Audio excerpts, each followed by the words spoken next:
Well, actually, he won't be here today. This is the Drunk Banthas, baby. This is the Bantha Bunch, baby. 4, 3, 2, 1. What's up? What's up? What's up, y'all? It's another episode of the Bantha Bunch Show with your boy Bill, your favorite cousin. Unfortunately, Alex isn't going to be here tonight. You know what I'm saying? This is the solo show. We do it every Thursday at 7 p.m. Pacific time. Right now, we're going live on the Nerd Night Show. The Nerd at Night channel and the Drunk Banthas channel and the Drunk Banthas Twitter. That's Drunk Banthas _ Twitter. Right now, we also going live on Instagram, but that one will end soon, mostly because my phone's about to die. And also, you just need to come on over to the Drunk Banthas channel and get that love. You know what I'm saying? Show us some love. If you're having fun tonight at any point in the night, go ahead, click that button, give us a like, give us a subscribe. It is free, so don't be cheap. Take advantage of the free stuff, man. You know what I'm saying? YouTube asking for money on everything these days. You know what I'm saying? Giving you all the ads. They're getting the YouTube TV going. Something we're going to talk about today. We're going to talk about YouTube TV faux show. We're going to talk about the show, the program. We're going to talk about, by the way, the program is on Netflix.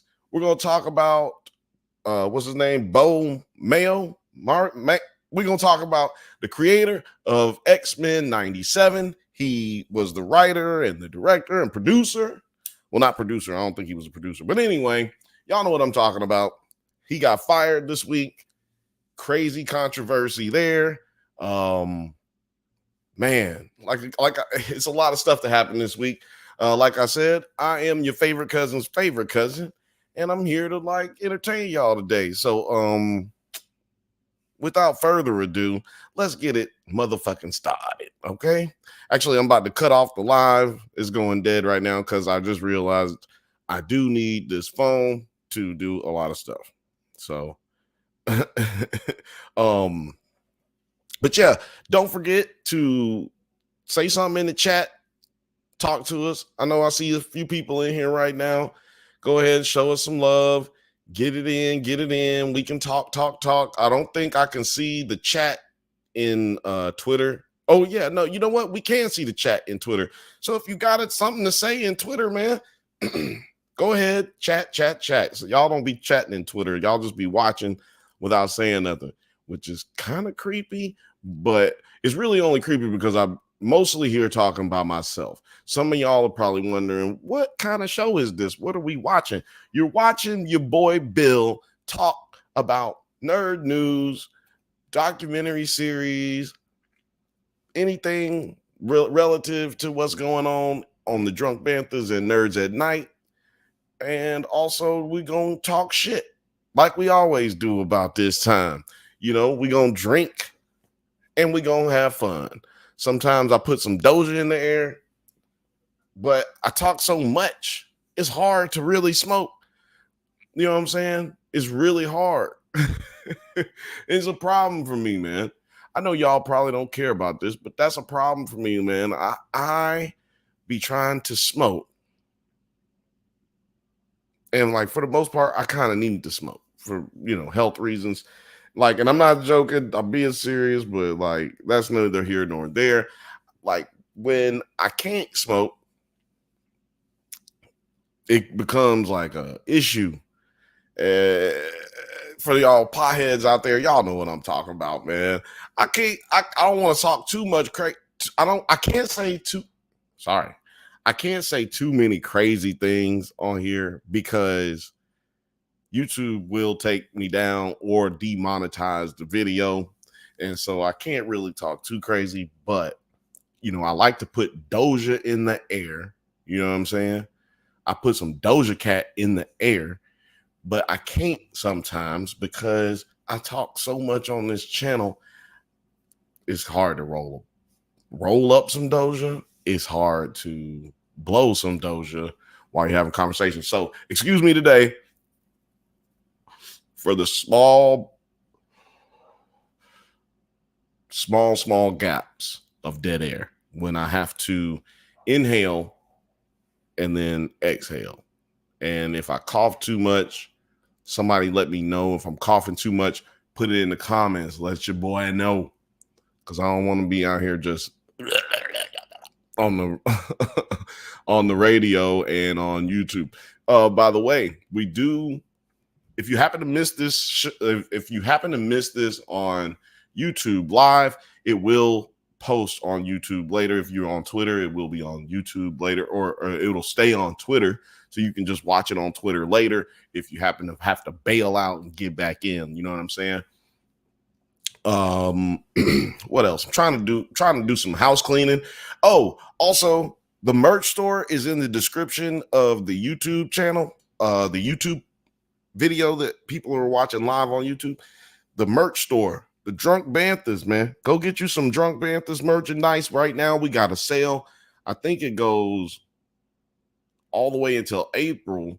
It's 20% off everything and free shipping on everything. And then in May, we're going to have one. Everything will be 15% off. And I think it'll still be free shipping. But yeah, go get that right now, man. Go get you some hot, sexy Drunk Bantha stuff. We got Drunk Bantha's hoodies. You can see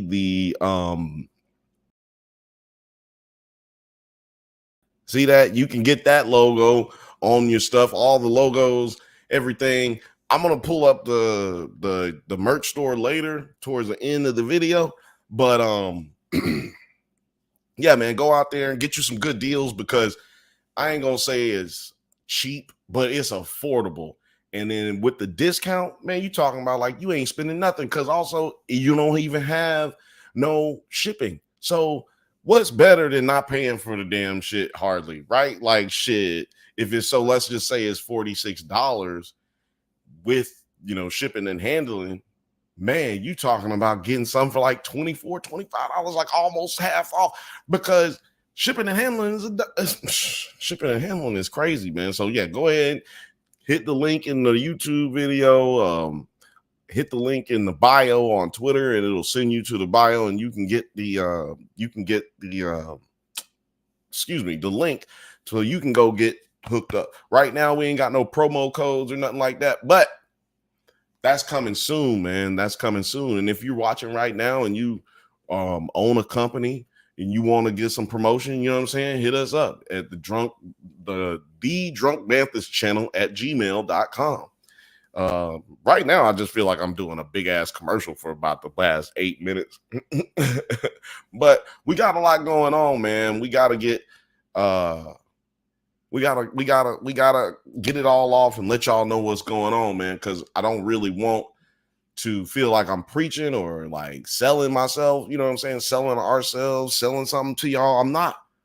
I'm just trying to give, if you feel like you love coming here and getting this good content, having fun, man, go ahead. If the best way to support this and keep it going, because we don't get paid for none of this except YouTube. We brand new on the monetization. Okay. Don't get it twisted. Don't get it twisted now. We brand new. But so if you want to contribute, the best way for you to contribute is to go on there and like, subscribe, go to the spread shop page and go to our merch store and get you some merch. Or you can go to the Drunk Banthas YouTube channel and become a member.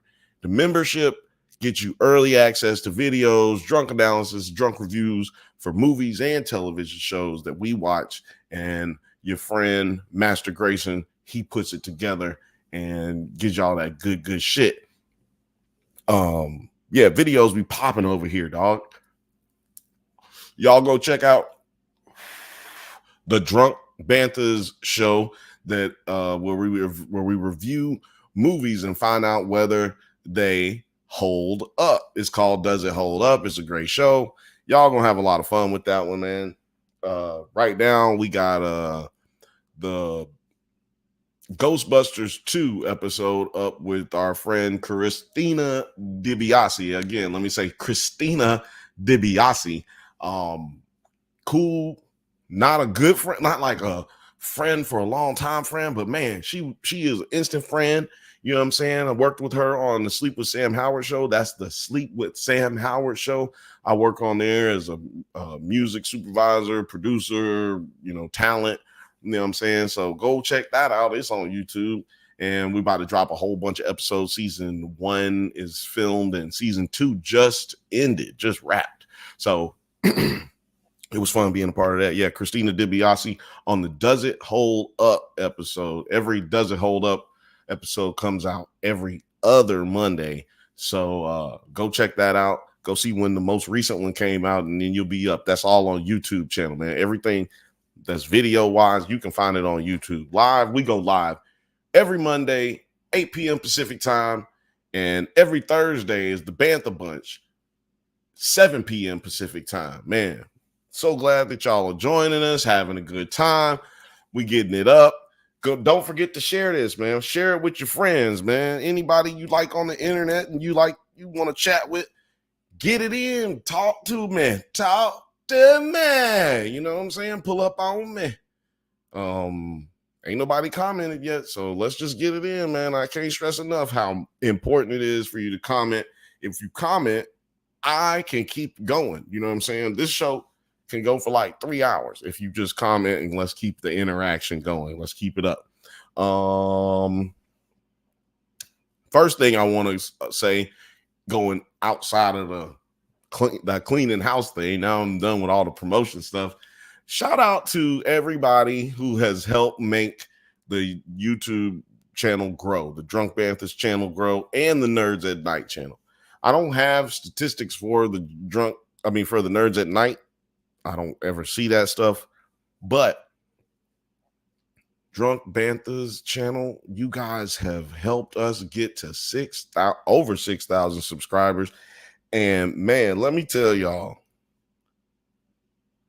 it's over 6,000 subscribers. Let me just count it. 6,791 as of the making of this video. Y'all have helped us get a lot of shorts, get some love. Y'all been giving the videos some love. And I can't thank y'all enough. Y'all really helped us jump. We got 4,000 subscribers in the last week. So man, I can't say nothing. I can't say enough. Also, shout out to whoever bought me these headphones and sent them to the crib. Like, that was crazy. That was crazy. You're a stalker, and that is weird. But somebody sent me some headphones, y'all. Somebody sent me some headphones to the crib, and I don't know who sent them. And so it's a really weird situation that I find myself in, a predicament beyond predicaments. Yeah, it's crazy, man. It's crazy. There's a lot of crazy stuff going on in the world, but I'm not going to really touch on a lot of that stuff today because I got a lot of crazy stuff going on personally, man.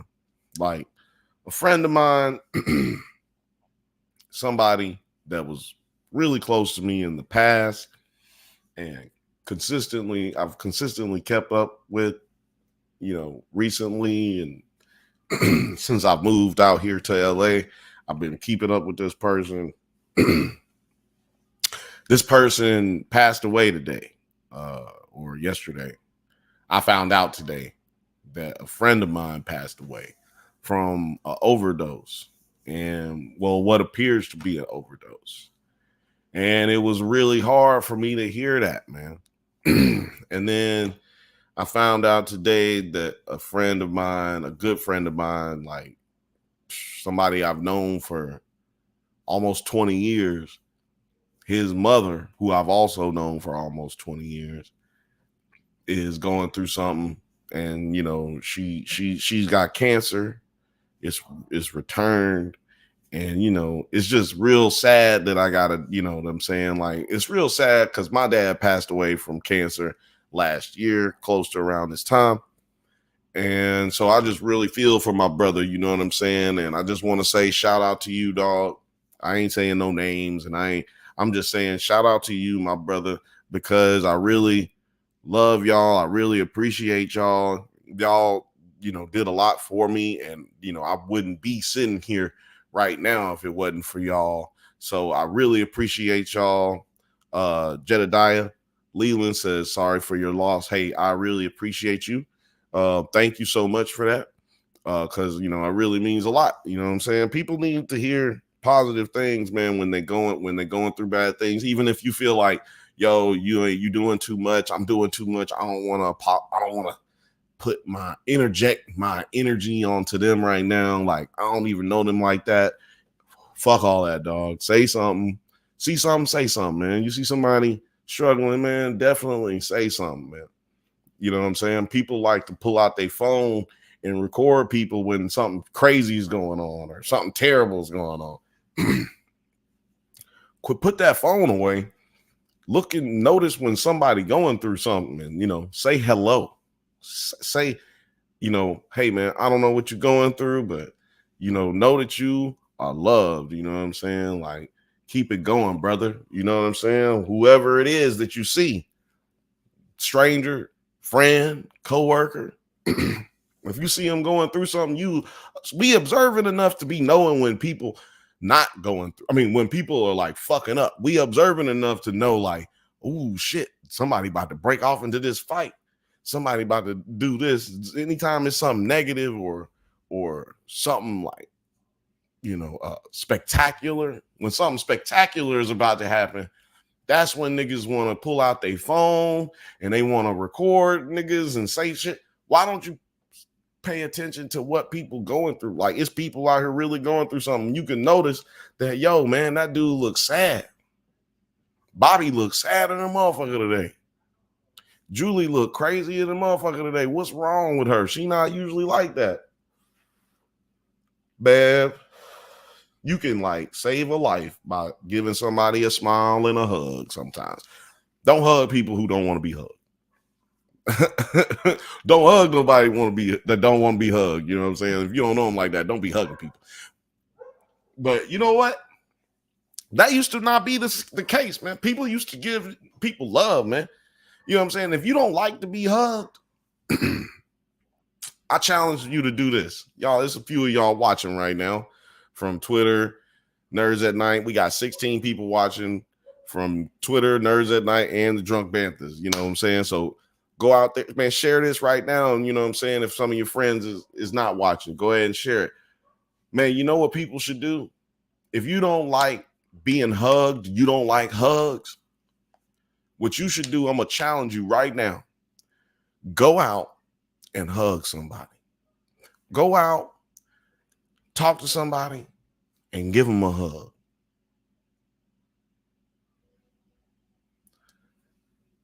Lil Frothy says, I only like hugging fat people. Well, I've known that about Lil Frothy before.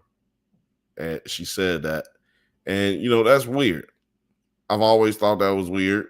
That's not a surprise. But I think it's weird if you only like hugging fat people. Is that fat shaming? You know what I'm saying? Y'all let me know in the comments. Is it fat shaming to only like hugging fat people? Can we start a poll?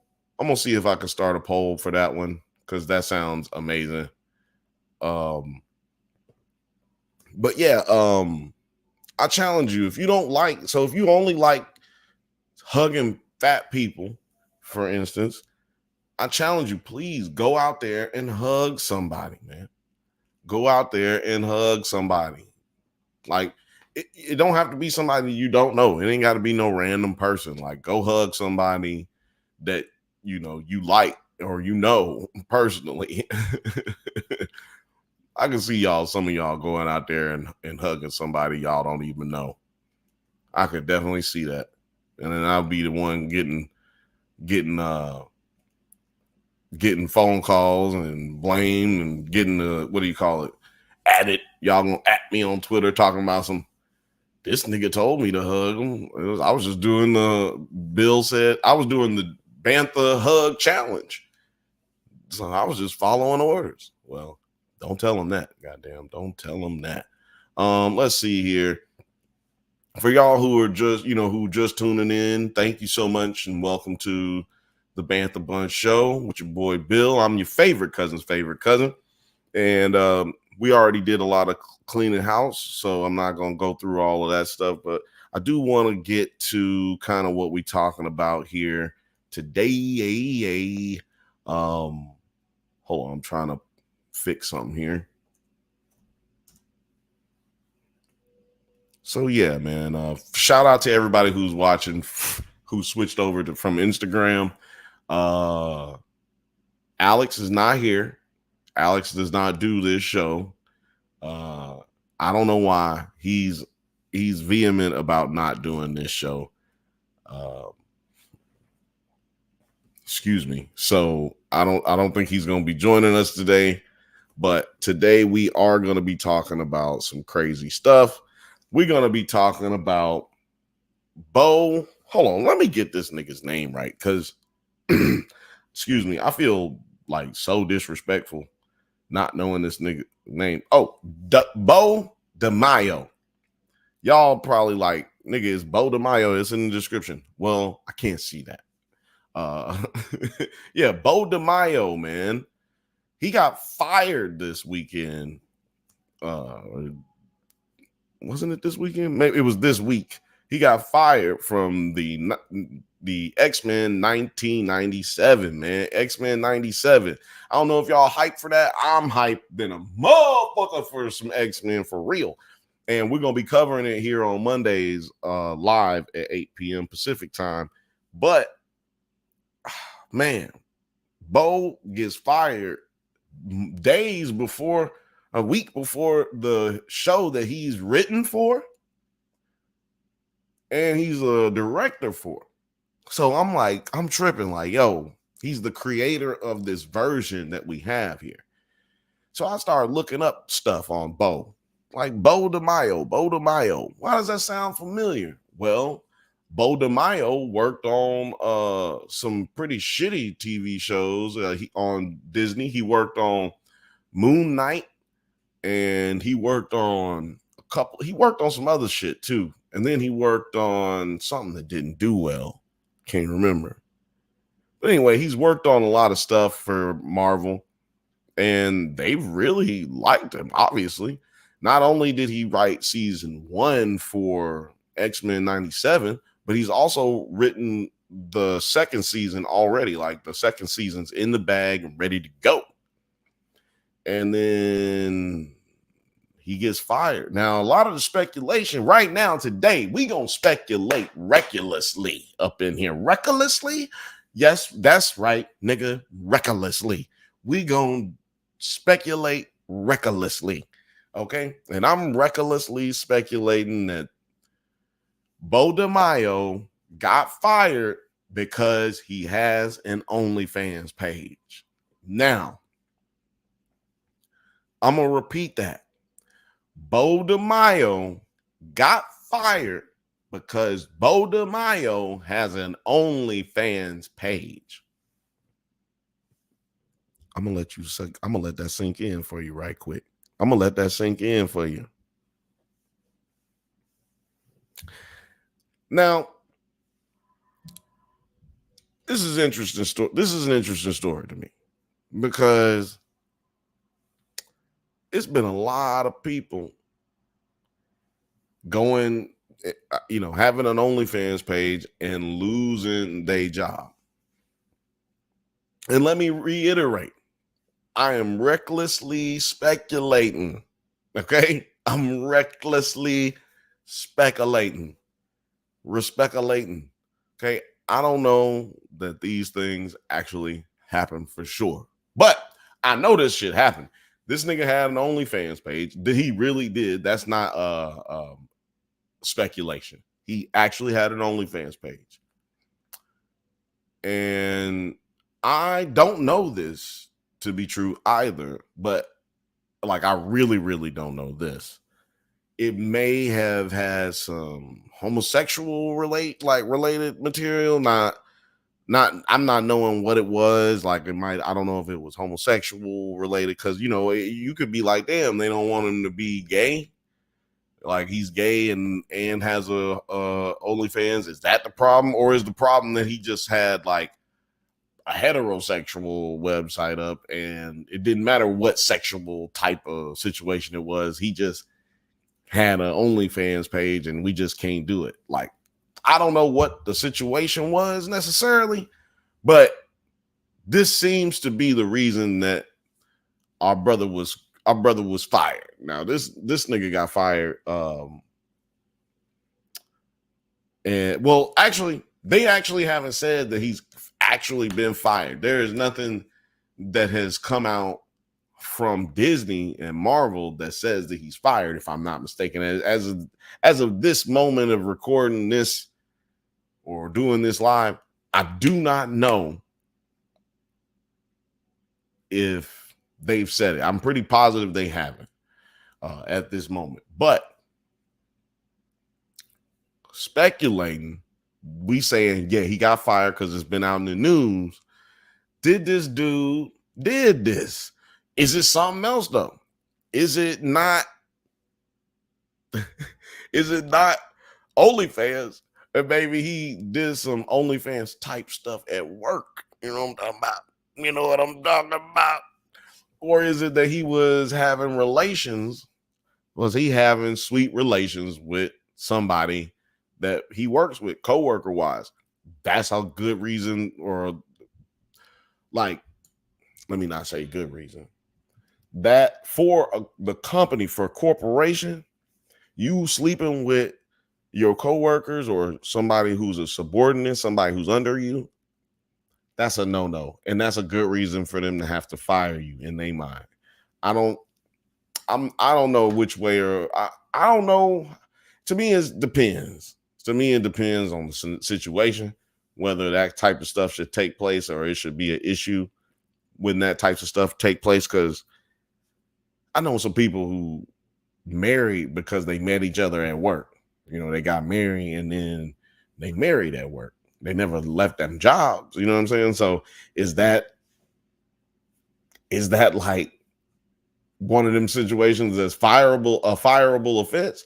Or is that like a great love story? You know what I'm saying? So, man, I don't know. You know, all I know is that he did too much work. Beau DeMayo did too much work for Marvel and for X-Men for them to fire him for something related to the writing, something related to his production, right? Because what I didn't tell you is he's had the OnlyFans for like way before he was working. I'm pretty sure it was before he was working for Disney. And not only was it before he was working for Disney, he's had it since he's been working for Disney. So that means that either Disney already knew about this or somebody at Disney was feeling a little naughty, really, really naughty.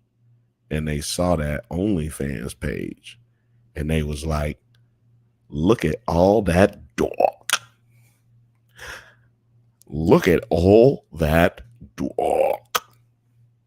Wait a minute. Did he just turn around? Look at that. That's Beau. That's Beau DeMayo. Is that Beau DeMayo slapping cheeks? No, baby. I work with him.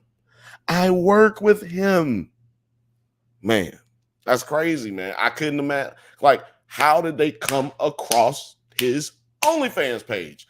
If they didn't know about it before, how do they know about it now? You know, I don't know, man. This is crazy to me. We got more people joining the chat. We got more people joining the live. You know what I'm saying? Say what's up. Comment, like, subscribe, do all that stuff, man. If you don't subscribe, at least comment. If you hate the show, comment.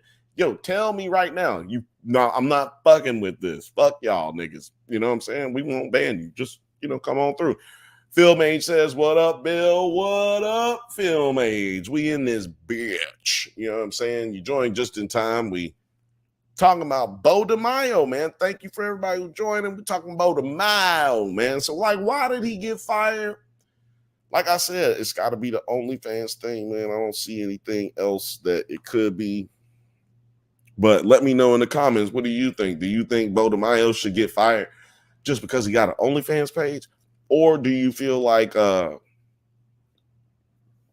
this is something else, that like there's another reason that he got fired? Like, let me know in the comments, man. In the chat too. The chat is different than the comments. The comments is for people watching when the live is over, and the chat is for when the live is going. So make something happen, brother. Make it happen, brother. I got some entertainment business news. You know what I'm saying? Nerd news up in this beyond. We got the entertainment business news today. We talking about YouTube TV's new winning streak. We're going to talk about what young watchers really want to see on streaming and television. We're going to talk a little bit about that. We're going to talk about scoops on developing stories and projects that are going out there in Hollywood. And we might talk about the latest trailers and maybe some other stuff.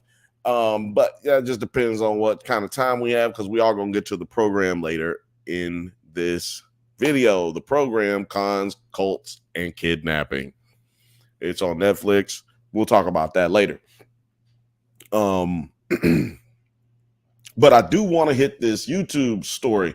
So I don't know if y'all have YouTube TV. Shout out, let it be known if you got YouTube TV in the comments or the chat. I have YouTube TV, and I got it because I wanted to watch the NFL games. I'm not lying, man. I got it just so, I mean, I know it's probably people here who don't care nothing about football, but you know what I'm saying? Go Patriots. You know what I'm saying? Shout out your team if you fuck with NFL. Say something about your team right now. But yeah, man, like I got it just because I wanted to watch the NFL games, and I live in LA, so it's hard for me to watch the Patriots. It's almost impossible. And it's hard for me to watch other games that I want to see. You know what I'm saying? I'll be feeling like I'm missing out on everything. 12 years, man. Been out here 12 years or 11 years. Been missing out on all my goddamn football, my foosball. So what did I do? Bought the YouTube TV. Quit playing yourself. Got the package. And then I was like, look, I also am a hooper. You know what I'm saying? I love hooping. So what did I do? Got me that NBA package, man. You know what I'm saying? Like getting it in. Shout out to everybody who's joining. What's up, Brady? Shout out to you. What's happening? Phil May says, I ride with Texans all day. Okay, riding with the Texans. Rolando McClain is the coach. No. What's his name? DeMeco Ryans. Rolando McClain, different Alabama linebacker. DeMeco Ryans, linebacker for the University of Alabama back in the day. I used to play high school baseball against DeMeco Ryans. So shout out to him. Shout out to Jess Lanier High School. But that was the high school he played for. But yeah, he played catcher. He was dope. So shout out to you, Film Age. Shout out to the Texans. I ride with him a little bit, just a little bit. But yeah, man. So I wanted to watch DeMeco Ryans' first season as a Texans coach. Right? Can't watch it in LA, so I had to get me some YouTube TV. YouTube TV just got the new package from DirecTV. Okay, DirecTV had a stranglehold on it, but you know, as some of y'all probably know, DirecTV been going through some problems, so they couldn't afford the buyout. And Google got that big money, that big dick money. You know what I'm saying? So they laid down that big dick and said, "Big bank, take little bank." So I was weary about my YouTube TV package. I ain't gonna lie. I was like, man, this shit might suck. What if it, because I had YouTube Premium and I ain't like it. So I got YouTube TV, watching the games. You can then I found out you can share your account with people. Like Netflix, they limit the amount, but they just tell you straight up, like, yo, you can share this with I think it's 6 people. You can share your account with like 6 people, and we can all be watching the NFL and shit. You know what I'm saying? I ain't gonna go too tough into what was dope about YouTube TV because I ain't making no money off this free advertisement for YouTube TV. But the point is, I'm watching all my sports. I'm watching all my basketball. I'm extremely happy with the product. I can record everything. If I miss it, I can watch it again later, watch it later. If I have to leave in between a game, I can watch the rest later. You know what I'm saying? Like it's a DVR situation, but also I don't have a cable box. So I don't, you know what I'm saying? Like I don't have to worry about like extra channels that I don't want. You know what I'm saying? Because I can add on to I can add on to my package anytime I want. You know what I'm saying? So, but I can add on one at a time. Not like, I don't know if y'all understand how shit works, but if I want ESPN, I got to get all the ESPN channels, all the Disney channels, right? I can't just get ESPN. It's a whole package. So that's why I like it. You know what I'm saying? Film Age says, so who do you follow on the hardwood? I'm a Spurs fan. Man, that's one of our rivals, man. I'm a Suns fan. You know what I'm saying? Shout out to Steve Nash. Shout out to Jason Kidd. Shout out to Charles Barkley, who's also from Alabama, Birmingham, Alabama. Well, he's from Leeds, Alabama, but same shit. Yeah, I'm a Suns fan. My shit's all over the place. I'm from Birmingham, Alabama, man. Don't nobody got no team. We ain't got no professional teams. We just got the University of Alabama, and that's it. So I'm a Patriots fan. I'm a Bama fan. I'm a Suns fan, and I'm a Boston Red Sox fan. And I became a Boston Red Sox fan first, Patriots fan second, and I did not know New England and Boston was the same place. I was in like third grade, second grade, something like that. So don't hold it against me. Don't be like, oh, you just like Boston. No, I don't like Boston necessarily, like the city. Like I only went there once, but I'm a big fan of Boston Red Sox, Patriots, Suns, Bama. That's it. Hockey, Red Wings. Hockey is Red Wings. I was born in Detroit, so it's all over the place. Film Age says Cubs, Red Sox, and Astros for me. Film that I like the Red Sox. I like that. I like that you like that. Now, 9 Nerd Yard says, you sure this ain't a commercial? Well, my nigga, it isn't. Because my point is, I said all that to say, oh man, my thing went away. My notes went away. Somebody emailed me and then I hit the button. So my point is, I said all that to say, YouTube TV is emerging as a formidable force overshadowing Netflix in overall viewership and outpacing cable giants in the cord cutting race. So this is an article from the dailies. You can check that out on the dailies. I'm pretty sure it's free unless they charge me. I don't know. But yeah, so YouTube TV is outpacing Netflix. Now, this is only in overall viewership, and it's outpacing cable giants in cutting the cord race, which everybody's outpacing cable giants basically because more people are gravitating towards the streaming services, right? But the thing is, no streaming service other than Netflix, we've talked about this on this channel, no streaming service other than Netflix has actually made any profit except for Max.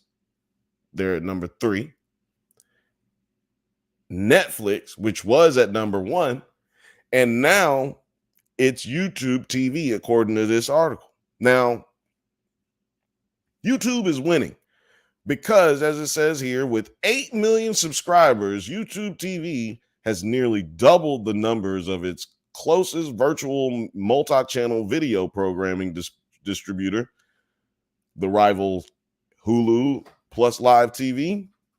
And YouTube's been following a shrewd strategy of blending creator generated content with live sports and traditional TV channels, appealing especially to millennials and Gen Z. Now, what's important about that right there? The reason I brought up the sports stuff is because the number one watch thing in the United States of America is sports. I know that may come as a surprise to a lot of people. Brandy says, roll tide, roll, motherfucking tide. I don't give a piss about nothing but the tide, baby. Every Saturday. Sports is the number one watch thing on television. If you have I think the NFL's deal was like 600 million, 500 million for the TV deal that they got, or 500 billion, excuse me, for the TV deal that they got, or 120 billion, something like that. It's up in there. Okay. They purchased the rights for the NFL, and then everybody else purchased their rights, Fox, CBS, everybody got these deals, man. That's how this shit goes down, right? YouTube TV has more money than any of these companies, and I think that even includes Amazon. Any of these other companies that are trying to hold on to sports live, Netflix is trying to get into doing live sports. The White Boy and Mike Tyson, they gonna box. That's gonna be on Netflix. Okay, it's gonna be live. Okay, so they even trying to get into sports. HBO Max has now moved all of the sports that they own, that they're a part of, like the sports channels. They've added that to their lexicon. You can now watch Bleacher Report sports, hockey live, women's soccer, all of that, men's soccer. You can watch all of that on HBO now, right? My point, I'm just saying is, you can get on Prime, you got to watch the Thursday night football on Prime. I'm saying all of that stuff to say we're having a big shift moving over to YouTube TV as for television. Nine says, scroll tide, baby, scroll tide. We're having a big shift over from regular television, linear television, and it's moving over to this what did they say in this damn article? Because they actually got a abbreviation for this. Multi-channel video programming distributor, which is a VMVPD. And that includes like Hulu Plus, Netflix. No, excuse me. It's Hulu Plus and YouTube TV. Those are the only ones that's out there, if I'm not mistaken. Let me know in the chat if there. Well, no, I guess HBO Max. I just said HBO Max. They are a live distributor now, but they don't do they do multi-channel live distributing now. So they're getting into the game. You know what I'm saying? So don't be surprised if you're an HBO Max user. Don't be surprised if they start doing commercials on there, because everybody the purpose was from moving from streaming was to be able to pick what you wanted, not have commercials, and lower the cost, because cable companies were raising prices to the point where they were too expensive and not affordable for the average household. Well, now every streaming service that you have basically is the amount that you were paying for cable or more, right? You don't even like half the shit that's on there, right?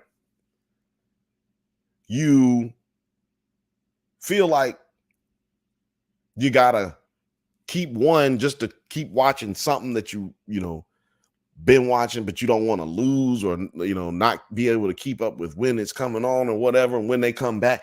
Like, you just don't want the hassle of that, so you just keep paying all this shit. But none of those companies are making money, and you losing all this money. So what people have started doing, they've started cutting the streaming cord. And that's what a lot of these companies are seeing. The streaming cord is getting cut now. People are moving from these streaming services to the multi-channel streaming services and Tubi. You know what I'm saying? So I'm going to just finish this article before I go into the Tubi stuff because let's see, it keeps on going. It says, some see this as a dawn of a new streaming arms race, with YouTube poised to snatch with YouTube poised to snatch more market share from traditional providers.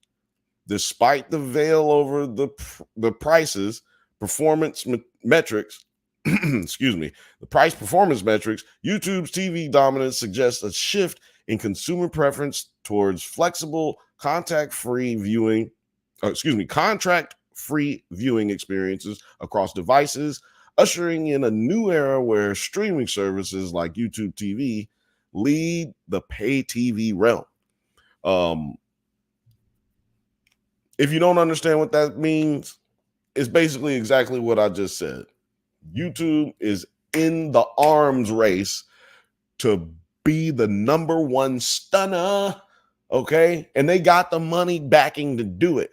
What I just found out doing this research not too long ago, like 2-3 weeks ago, YouTube makes up 10% of Google's revenue, right? YouTube TV and YouTube are the number one streamed things in the world. Okay, let me say that again. YouTube and YouTube TV are the number one streamed things in the world. Okay? Number one streaming services in the world. Now we know that YouTube TV is making more money than Netflix. YouTube was already stated that they was making more money than, and I know that may sound confusing, but those two things are two different things. Not to be conflated with one not to be conflated with the other. Now, so speaking of millennials and Gen Z preferences, right? Moving on to what young watchers really want to see. Now, we were just talking about the streaming services and the streaming service wars and the streaming service battles. Well, turns out that a lot of people are moving on to another streaming service that some of y'all probably watching like while you're watching this, and that's Tubi. See, Tubi's latest, excuse me, sorry, I didn't mean to do that either. Tubi's latest survey in collaboration with the Harris Poll. Harris Poll is like, they do a lot of polls. They survey thousands of people and ask them stupid questions. You can pay for some, like you can get paid for some of them too. Like it's like 5 cents or some shit like that. 8 cents if you got to do like 100 of them to get any money or something like that to get like $1. But anyway, Tubi's latest survey in collaboration with the Harris Poll sheds light on evolving preferences on millennial and Gen Z viewers towards streaming content, revealing a strong tilt towards originality, diversity, and smaller creators. A whopping 74% of those young viewers favor originals over remakes, with a similar number of advocating for more diverse representation on screen. Furthermore, the study highlights a growing frustration with the cost of streaming, showing that a significant 71% of the demographics prefer ad-sponsored options to manage expenses. The sentiment miners in Tubi excuse me, the sentiment mirrors in Tubi's recent success, boasting, whoa, whoa. Now check this out. Tubi is hitting 8.5 billion streaming hours and a significant spike in young, diverse audiences. Let me say that again. Streaming YouTube, excuse me, Tubi has clocked 8.5 billion streaming hours and a significant spike in young, diverse audiences.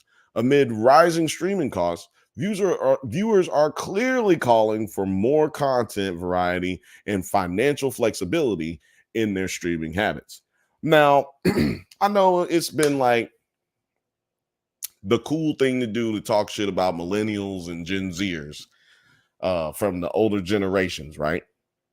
Like I'm a millennial, right? But I'm an older millennial. But like that don't even mean nothing no more because Gen Zers, there's old Gen Zers that, well, you know, there's Gen Zers that are just turning 30 right now, like, right? Like, somebody correct me if I'm wrong, like, but if I'm not mistaken, like Gen Zers are just turning 30.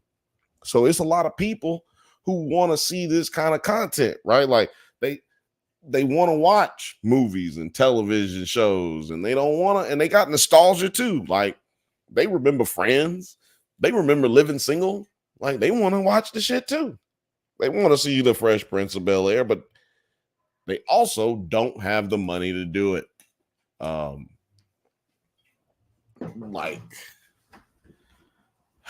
I don't know if y'all have noticed, but niggas is broke. Niggas is broke everywhere.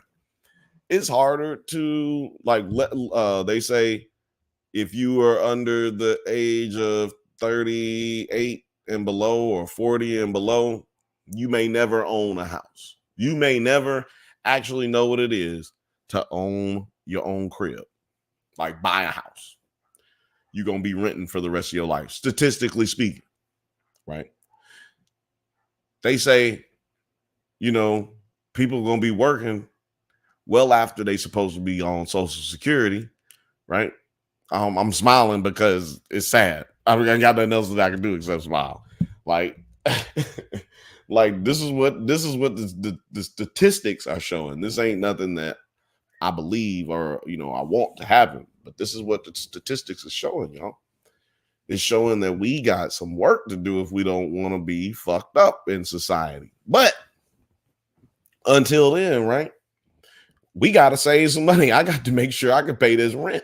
I got to make sure I can pay the power bill and the water bill or the gas bill. You know what I'm saying? Like I got to, shit, in my case is both. I got to pay the water, the power, and the gas. Okay. So yeah, man, people are making business decisions.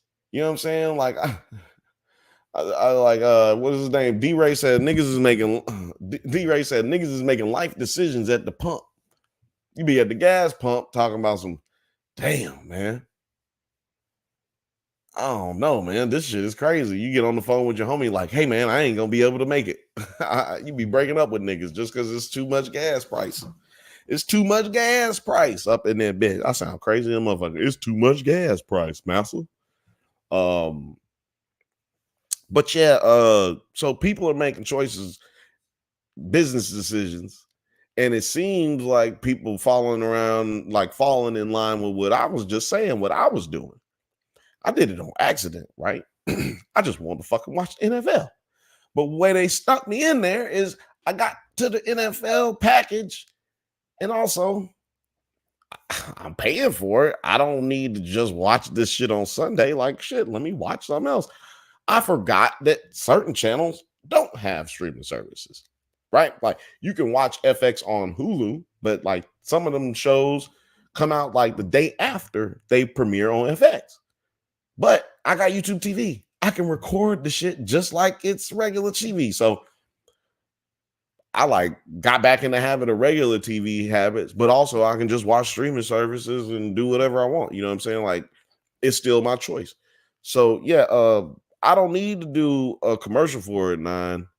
They doing a commercial for themselves, man. They getting this bread, and you know, I'm enjoying it. I'm enjoying it. It's cool to see, because I think that some of these corporations need to learn a lesson, man. Especially the studios, movie studios, television studios, man. They need to learn not to jump out the window on something just because it seems cool. Like streaming got big during the pandemic, right? It got big during the pandemic. That don't mean that it's gonna be the way that shit is for the rest of the days. Like this can't be sustainable. That's what I said. I was like, okay, Disney Plus, like Disney Plus was already gonna come out before the pandemic. Like it was planned, like people they had planned on putting it out, right? Kind of like The Last Stand, the Jordan documentary, The Last Stand. That shit was gonna come out later that year. They moved it up because they wanted to get them views, man. Who knows when the pandemic will be over? Like, let's get these views in early. So that's like an example of like type of shit that was happening. But like like I said, none of them have made any motherfucking money. Sorry, I got mad. Sorry. Got mad, shook the table, shook the microphone. People who are listening and not watching, I apologize. People who are watching and not listening, turn it up. Pay attention, goddamn it. But yeah, man, I just feel like business wise, this is very interesting, and it's interesting to see where it's gonna go from here. I got all the faith that YouTube is going nowhere. I've been saying that for years. You see a lot of TV shows fucking going away. You see a lot of you like studios getting merger deals and shit like that. So I don't think YouTube is about to go through anything like that. The last merger that YouTube did was Google, and that's it. That's all they need. You know what I'm saying? So shout out to everybody over there at YouTube TV, and shout out to everybody at YouTube, and shout out to everybody watching right now. We up to 45 people watching. That's from the Drunk Banthas Twitter, that's from Nerds at Night, and that's from the Drunk Banthas channel. So if you're watching right now, share that shit with your friends, man. I know y'all are loving this right now because y'all are still watching, right? I see you, baby. So let me know you loving it. Give us a like, give us a comment right now, man. Let's chat it up. But yeah, how do y'all feel about that? Have anybody in the chat used YouTube TV? Are you interested in it? Do you feel like fuck YouTube TV? Or do you feel like, yo, I might go ahead and get some of that? I might try it. You know what I mean? Let me know. Let me know.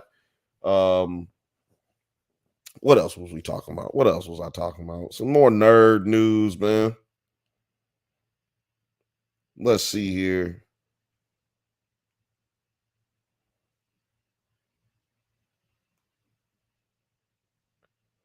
Okay, so there's not much on here that I know about because I don't know nothing about this shit. Like, it's a lot of stuff on here that I don't really know. Like, Gary Lennon reviews his creative partnership with Lionsgate TV to further develop the Power universe as Book 5 Force enters season 3. Yeah, maybe I said that wrong. New Line Cinema acquires Big Time Abroad from Scarlett Birmingham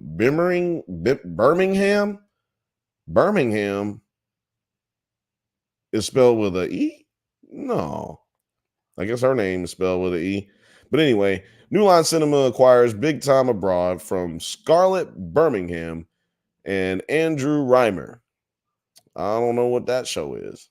I don't know what none of these are. Wes Anderson, I know who he is.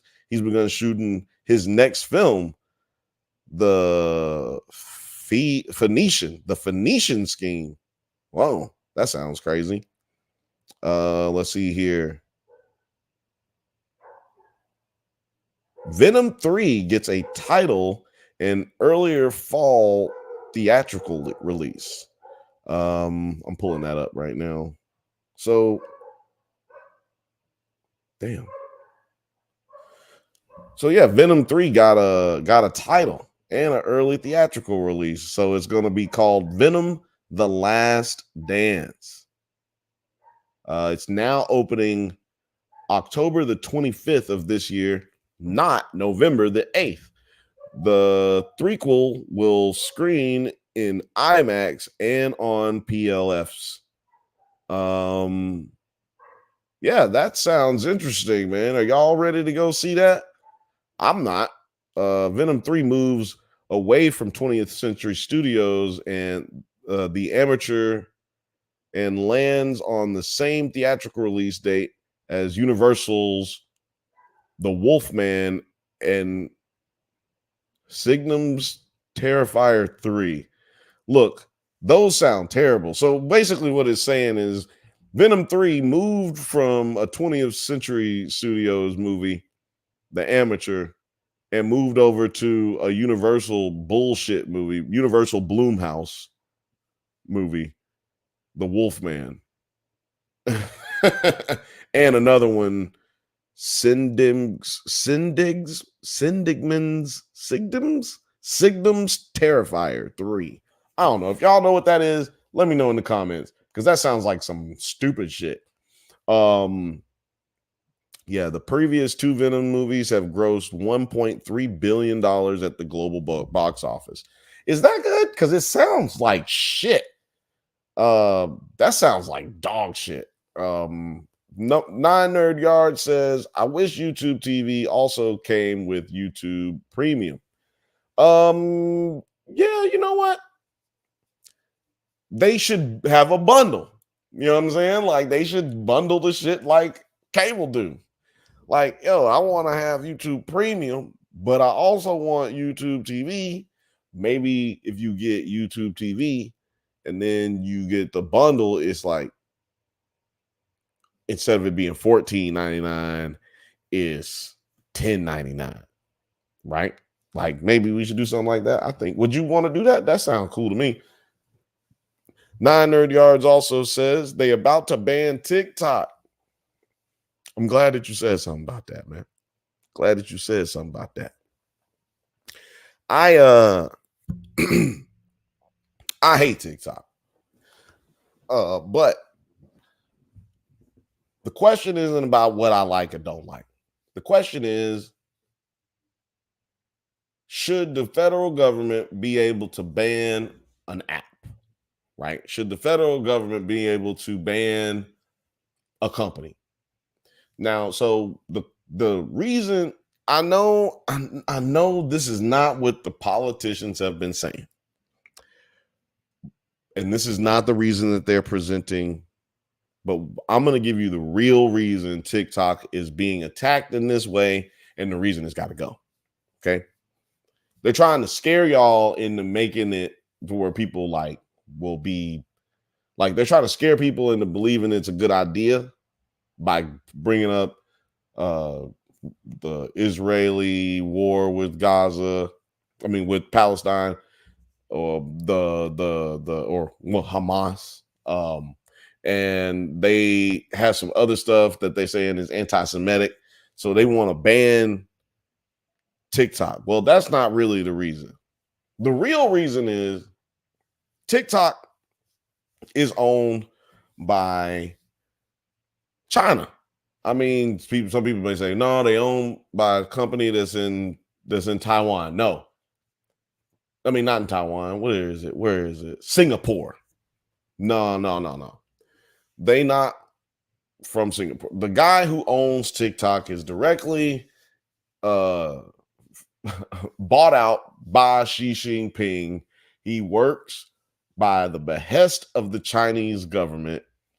They trade all the information with them. That's not really the issue either. Like, the information that they can really get on the free market. It's all available. Your data is available to everybody. We all know that. But this is the reason that they got to go.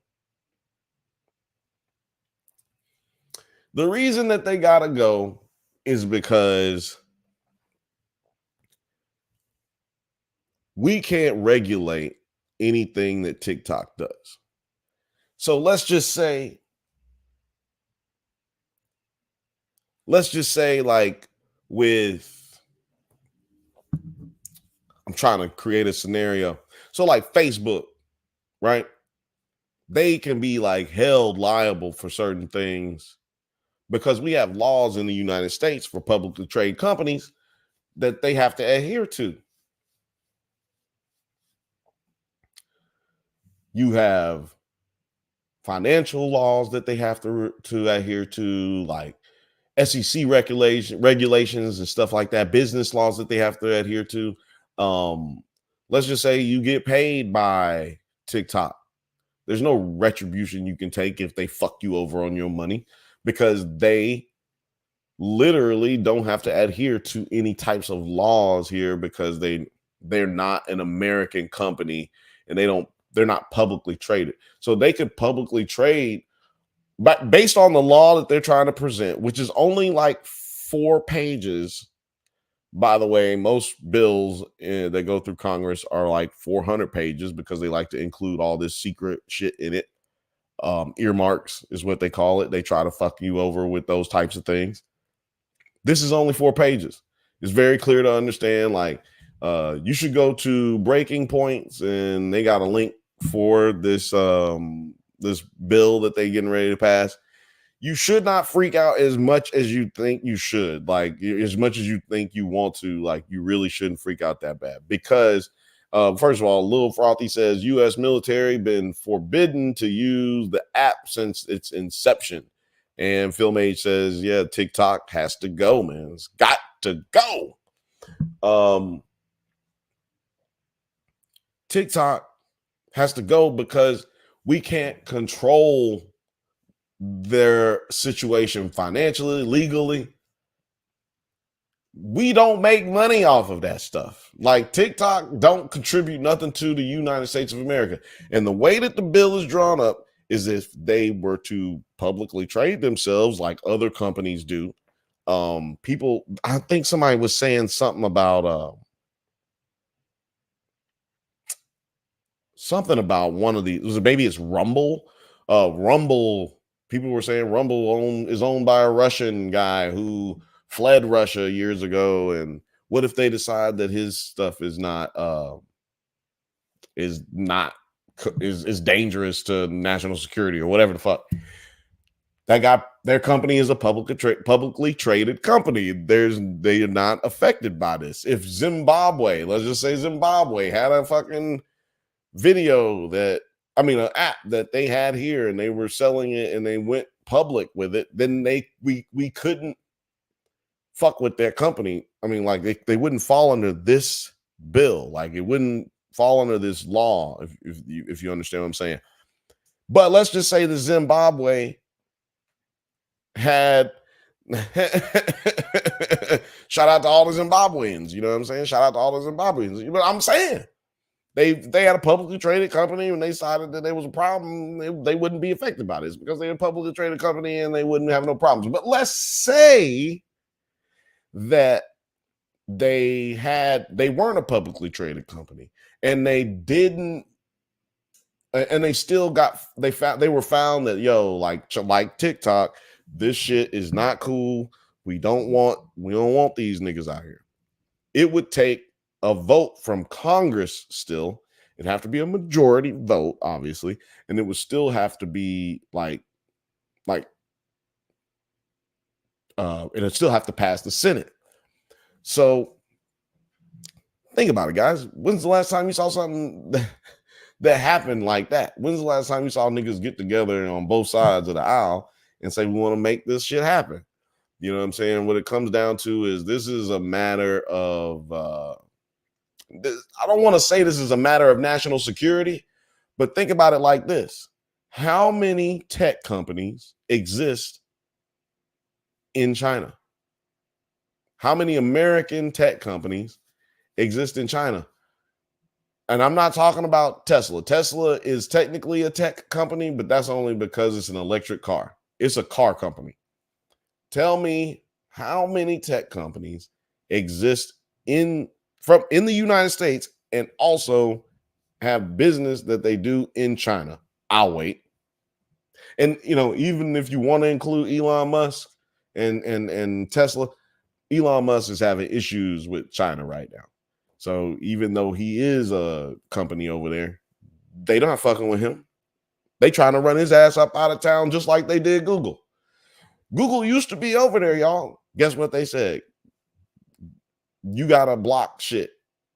China told them, look, you gotta block all this other shit, which is what TikTok does, y'all. You seeing the stupid shit that you see because that's what they want you to see. It's other stuff on there that's intelligent, but you see all the dumb shit because that's what they want you to see. They are throttling bullshit at you. And maybe you want the bullshit. Maybe that's what you want.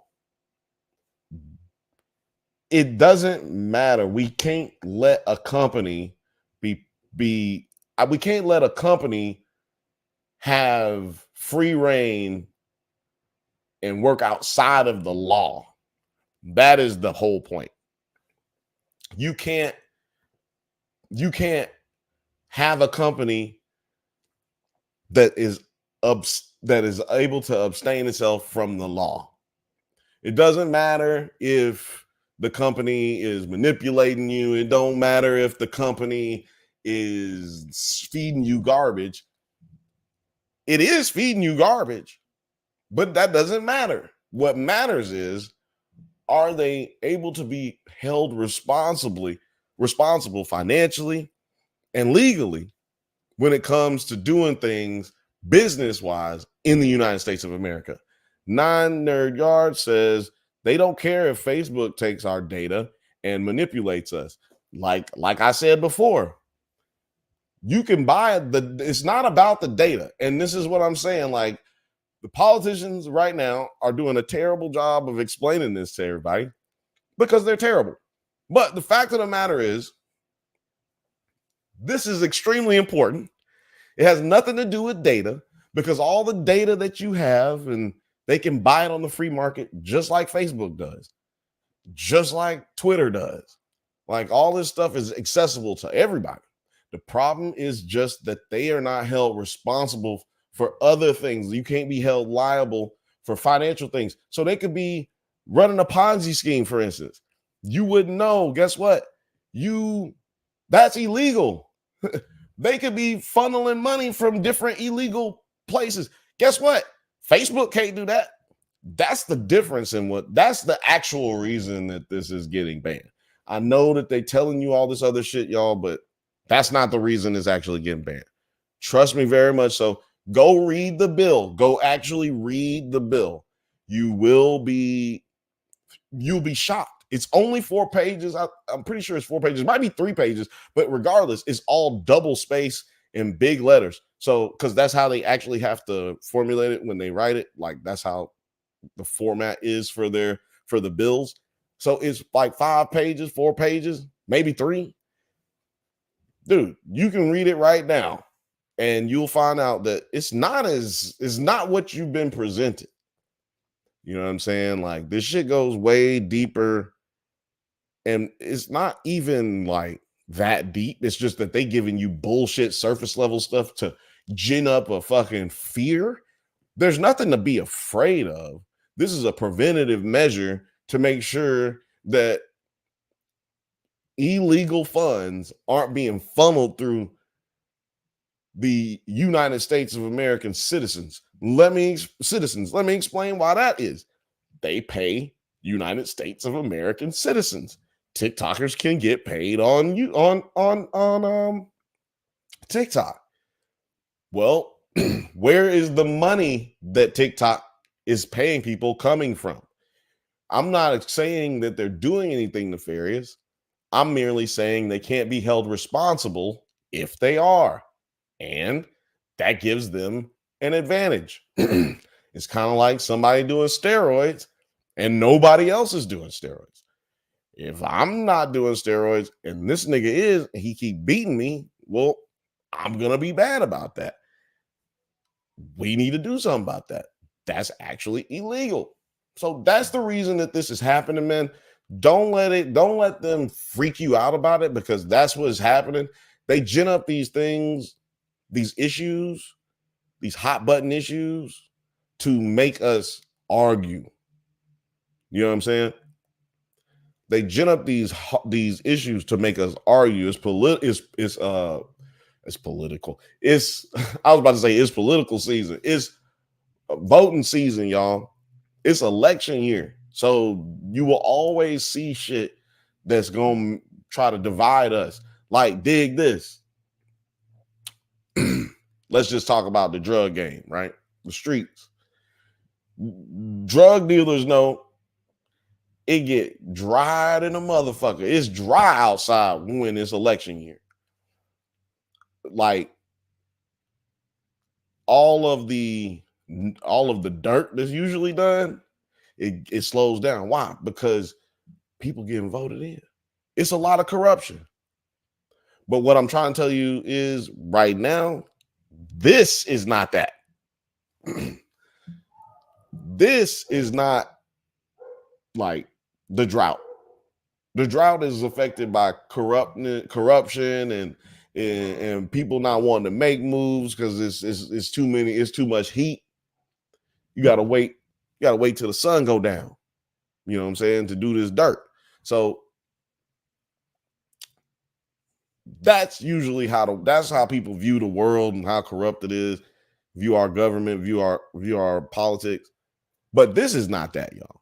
This is real. This is something you should really look into and be concerned about, because the way they move, no other company in the world that does business in this country can move like that. And so it's about making the playing field fair and keeping our interests, our best interests at heart, and protecting that, man. You got to protect your neck. Protect your motherfucking neck. You know what I'm saying? Like, you live in a good neighborhood, that means you don't need no windows. It don't never rain where you at. You don't need no windows. Like, you live in a good neighborhood, you don't need to lock your door. Like, you can think like that, and then when the shit actually hit the fan, it's over with. OV. So protect your neck. If you get ready, if you stay ready, you ain't got to get ready, right? Sugar Free told us that. God damn, man. Sugar Free told us that. I want to talk about this show called The Program. But before I talk about the program, I want to let y'all know Shogun just came out. Motherfucking last Shogun episode just came out. Latest Shogun episode just came out. And Halo just came out today. So I'm hyped. Go to the Drunk Banthas channel and Nerds at Night channel and go like, subscribe so that you can get a notification, hit the bell so that you will know when we go live on Monday. Every Monday. It's 57 of y'all watching right now. There should be 107 of y'all on Monday. You know what I'm saying? Because we just growing over here. We trying to grow. It's all about positivity and love. And we trying to keep y'all, this point of this show, Bantha Bunch, is to keep you updated on what's going on, keep you interested in things that we can't get to on Mondays. But this Monday, we're going to be talking about Shogun episode 4, and we'll be talking about Halo episode 7, which just came out right now. So no spoilers. Don't tell me nothing now. Y'all don't want me to do y'all like that. Don't say nothing. I know Shogun came out on Tuesday. I think it come out on Tuesday, but catch up with us. Do your recap. If you watched the Tuesday show, then watch with us on Monday to recap and talk that shit. You know what I'm saying? Then when you get into the Shogun episode on Tuesday, then you be like, oh shit, didn't this shit happen? Oh shit, they said that last week. Man, they be predicting shit that fucked me up. Cause now I already know what happened. Whatever, you know what I'm saying? Y'all can get it in. Y'all gonna have a lot of fun. But shout out to everybody who's watching right now. You know what I'm saying?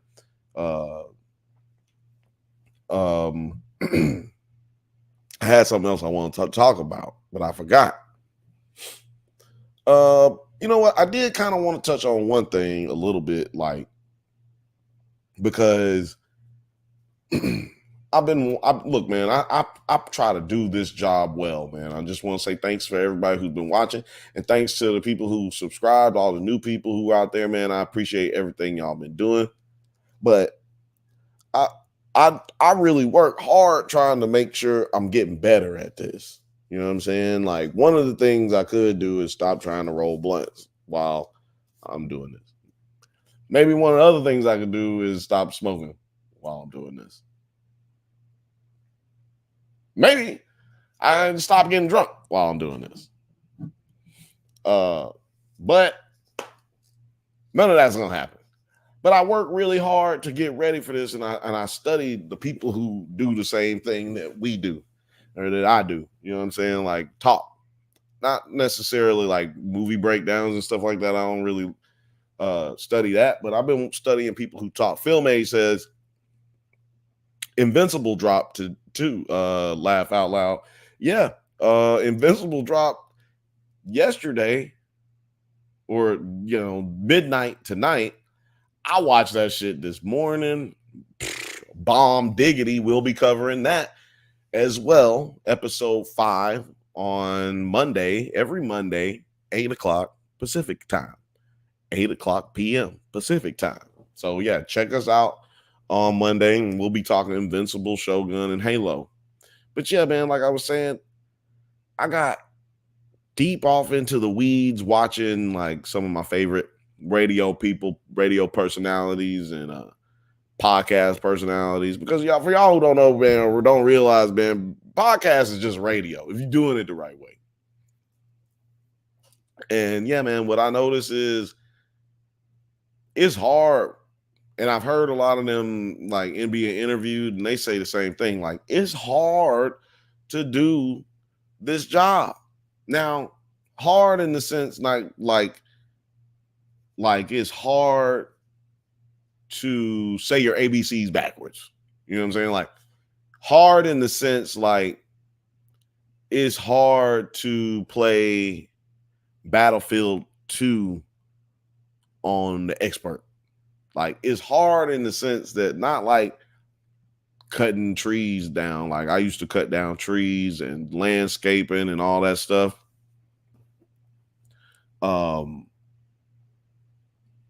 Man, shit used to be real tough, like real tough jobs, man. I worked as a cook. I worked as a chef. I worked as a pizza delivery driver. Them jobs is hard. But what I mean by hard is like, it's hard to go out and run down the field of a football, like a football field, and catch a football, like run a route, turn around and catch a ball. That's hard. Hitting a baseball at going 90 miles an hour. That's hard. You ain't never I'm not even talking about getting hit when you're catching the football. I ain't talking about trying to run bases. I'm just saying these little things are difficult. Doing a podcast is hard. You have to be dedicated. You have to, you have to be charismatic to a certain degree. I don't really want to say charismatic because there's a few that ain't really that charismatic out here. But you have to be, you have to be able to talk for a long time, basically. And that's a talent to a certain degree. You know what I mean? Like, radio hosts, like, this is kind of dying out. Guys like this are dying out, but I guess not. Like I said, radio is podcasting, but like guys like Howard Stern, who talk for like 4 hours straight, you know what I mean? Them guys, that's a talent. That's a talent to be able to talk that long. Because like, who the fuck is even listening to you, right? Like, I don't know who the fuck is listening. I can't see that y'all are watching. Y'all can see me, you know. What I do know is I can't sit here and not and have dead air. You know, that's what they be thinking. That's the things, the points that they be making. And so, yeah, I was like, man, yeah, you know what? Somebody made a point. I think it was Bomani Jones, like Bill Simmons. All of these people have said this. Like, we got to make sure, you got to make sure you stay consistent and you stay true to yourself and that you be good. Fuck all the other shit, like be good. And I was like, damn. So, because it's a lot of people who do podcasts, man, but you know, they all can't be good, right? Because it's an oversaturated market. And so I said all that to say, yo, I appreciate y'all, man, sticking with us because you clearly love us, right? Like we love y'all. Y'all's comments be killing us, cracking us up on Mondays, especially. Y'all really contribute to the conversations. You know what I'm saying? Shout out to Lil Frothy, shout out to Film A, shout out to Othelius, shout out to Rachel V, shout out to Morgan. Like y'all really keep the shit going. So yeah, man, I just want to say appreciate y'all, man. Yeah, we really can't do this shit without y'all, man. Uh Hold on, I'm trying to look through my notes here.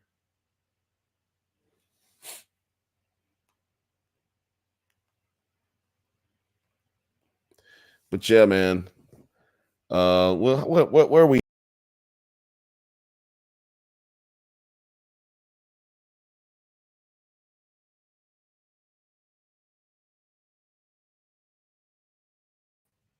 That back button, man. That motherfucking back button. Ain't that a bitch? Lost everybody.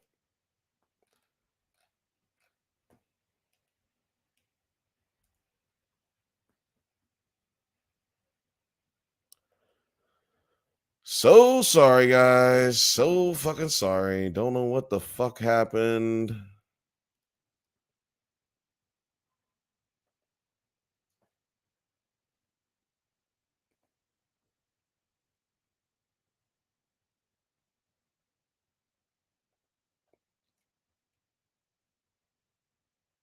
I don't know what happened right there. So sorry. So sorry. For some reason, we got cut off from Twitter. We got cut off. But we pop right back up, baby. We pop right back up. We back in here and we up to 60 people in the 60 people in here. We got it going. We back. Um what the fuck was I even saying, man? God damn it. See, that's the problem with this goddamn mouse. I keep hitting it and then it'll go back and then this time it did me dirty. But anyway, what I was saying is, well, I don't know if this is exactly what I was saying, but you know, shout out to all y'all who've been watching. We know y'all love us and we trying to do better. We trying to give y'all great content. Go over to the Drunk Bantha's channel. Go over to Nerds at Night. Go over to the 9 Nerd Yards. Show us all some love, man, because we all trying to do better for you. If you're watching right now and you're new, I got to do the update. We at 1 hour and 30 minutes almost, so I'm gonna do the update. Don't forget to like and subscribe. Oh shit, it's your boy Morgan. He in here. Appreciate you for signing up for the membership. We love it. Bing bong, new member. Let's go. Yo, what up? Sorry I'm late. Nah, man, you good. You right on time. You right on time, man. Already gave you a big shout out, man. You're good, man. Look, sometimes we forget to pay our bills, but this bill don't matter, right? Like this bill matters, but like the YouTube bills, they don't matter. None of this matters. It don't matter. What was I about to say? Oh yeah. Check us out on Mondays Pacific time. Oh, excuse me, Mondays 8 o'clock p.m. Pacific time. Check us out on this show, the Bantha Bunch, every motherfucking Thursday, 7 p.m. Pacific time. Okay? Okay. That's for all you new people. Like, subscribe, all of that jazz. 9 Nerd Yards, Nerds at Night, Drunk Bantha's channel. Let's fucking go. Now, I do want to talk about this crazy ass show. It's called The Program: Cons, Cults, and Kidnapping. Cons, Cults, and Kidnapping. Now, we've been talked about Beau DeMayo or Beau DeMayo. We talked about how we think he might have had an OnlyFans, or he has an OnlyFans. I know he has an OnlyFans, but that might be the reason he actually got fired. If you think so, put it in the comments. If you don't, put it in the comments. I was trying to set up a poll, but I can't figure that shit out because I'm stupid. I don't know nothing about all that shit. But yeah, if you fuck with that shit, put it in the comments, baby. If you fucking with all these theories, and if you fucking with all these theories and conspiracies, I think the nigga got fired for having OnlyFans. But what y'all think? Anyway, we talking about The Program: Cons, Cults, and Kidnapping. Morgan said the program was wild. That is a fact. Let's just play a little bit of this trailer real quick. Of self-destructive or even dangerous behavior. Hold on. Let's just go back.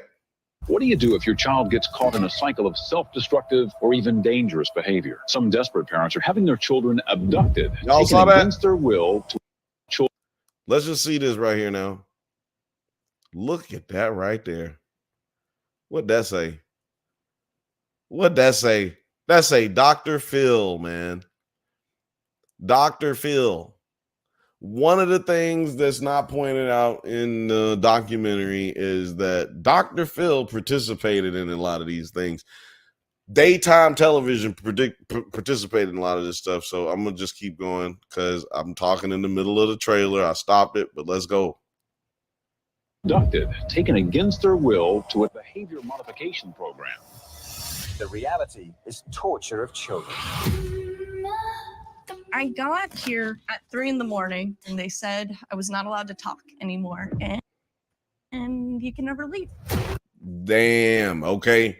Like, so, you know what I'm saying? Othelius know what I'm talking about? Look, this nigga, Dr. Phil, is a menace, man. He's a menace.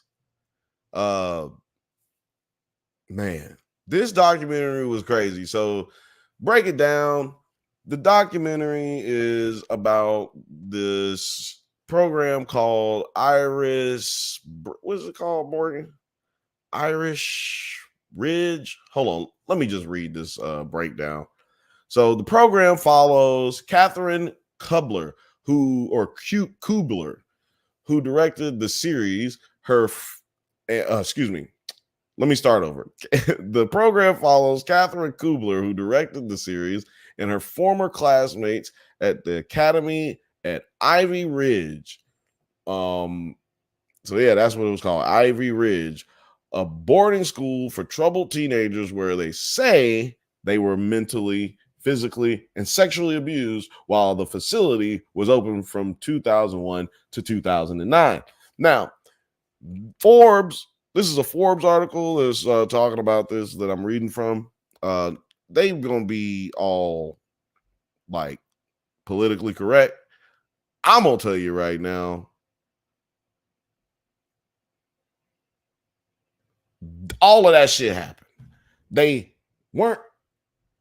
say in the article, it says, they say, meaning that the filmmakers say it, and they're assuming that that's not true. They're insinuating that that could be true or it could not be true. It's a scapegoat type of question and answer type situation. I don't fuck with that, but I'll move on. I digress. This facility was open for 8 years, from 2001 to 2009. The former students visited the now shuttered school in upstate New York and recounted the years they were isolated from their families, discouraged from forming relationships with one another, and they were treated like prisoners, one staff member said in the show. Man, y'all, the reason I was stumbling through a little bit of that is because these niggas got shit in quotes stumbled through. Well, man, that shit is crazy, man. Like, I don't know, man. So I watched the podcast. I watched the docu-series all the way through. I'm pretty sure it's 3 episodes, an hour a piece, a little over an hour on one of them or something like that. I don't understand how they can watch this shit, Forbes, whoever wrote this article, and say treated like prisoners in quotations. I mean, we saw it. There's video evidence of this stuff. This Forbes article is written by Mary Whitfield Roloffs. Mary Whitfield Roloffs. Yeah, I don't know why'd you decide to be so parsing in your words, Mary? You know what I mean? I don't know, but let me play a little bit more of this trailer. They were being treated like prisoners. I had never done drugs in my entire life, but in order for me to graduate, I had to confess to using heroin, crack, cocaine, LSD. They dehumanize the kids, that these kids are liars and manipulators. They use that to create compliance. Whoa. It's hard to comply with something that you know is wrong. We have these handwritten, signed and dated confessions of abuse. Oh my God! Oh my God! They use physiological experiences to manipulate the mind. It's meant to break you. And see, that is the part that is the culty part, right? So it's called cons, cults, and kidnapping. The con is that you're taking your child to a place where they're going to get better, right?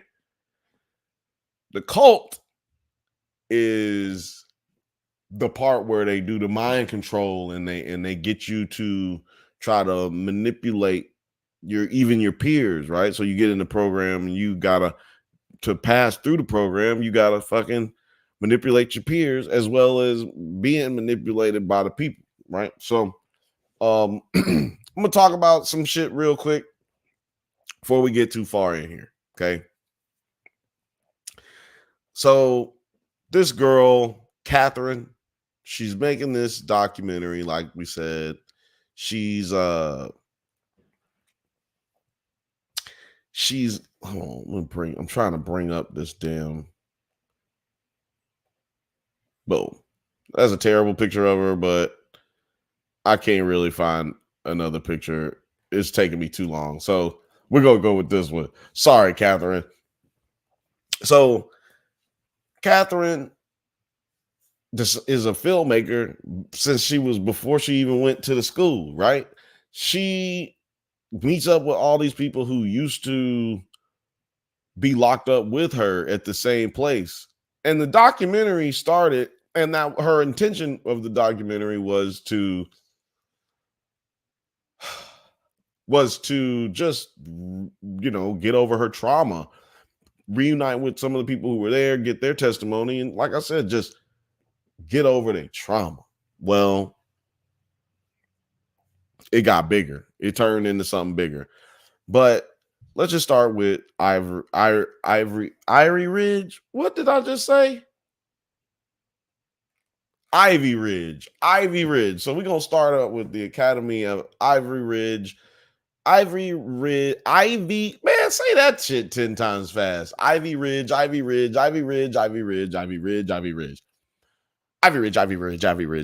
Okay. So anyway, Ivy Ridge was taking these kids just like Dr. Phil now. Now check it out now. What did we just say? Dr. Phil is a menace, okay? He's also not a doctor. Well, it depends on what kind of doctor you are, because you can be a doctor and have a doctorate and not be a doctor, which is what I'm pretty sure he has. I'm pretty sure he has a doctorate. Just going through these comments. Philmade says Dr. Phil signed Bad Bunny, it's instantaneous. It's insanity. Yeah, that's true. Bad Bunny did get a whole career by being on the Dr. Phil show. But it's okay. If it was back in my day, I'd have you outside and I'd whoop your ass. Ophelia says, America sure loved the idea of tough love to the point where it's basically just abuse. That's what the whole point of this. That's like the entire thing I get out of this. Is like niggas will do anything to not have to deal with their kids. Well, hold on. Because you probably want to say it's just white people who do this, right? Rich white people. It was niggas in there. It was black people in Ivy Ridge. So it's not just white people who fall for this. You know who the number one culprit of falling for it was? Christians. Christians. Let me say it again now. The number one people who fell for this was Christians. Christians. Now, Morgan says, Ivy Ridge 10 times fast. Oh, that's very cute. Very cute. Yeah, he met her outside. And also he says, nope. Read it again. I can't read that. I don't know what that says. It's too small. Oh, I know old niggas love them same tough love. Love them some tough love. Excuse me. Oh, I know old niggas love them some tough love. That's what Ophelia said. Morgan says people don't want to deal with the problem kids, period. It has nothing to do with race. He's right.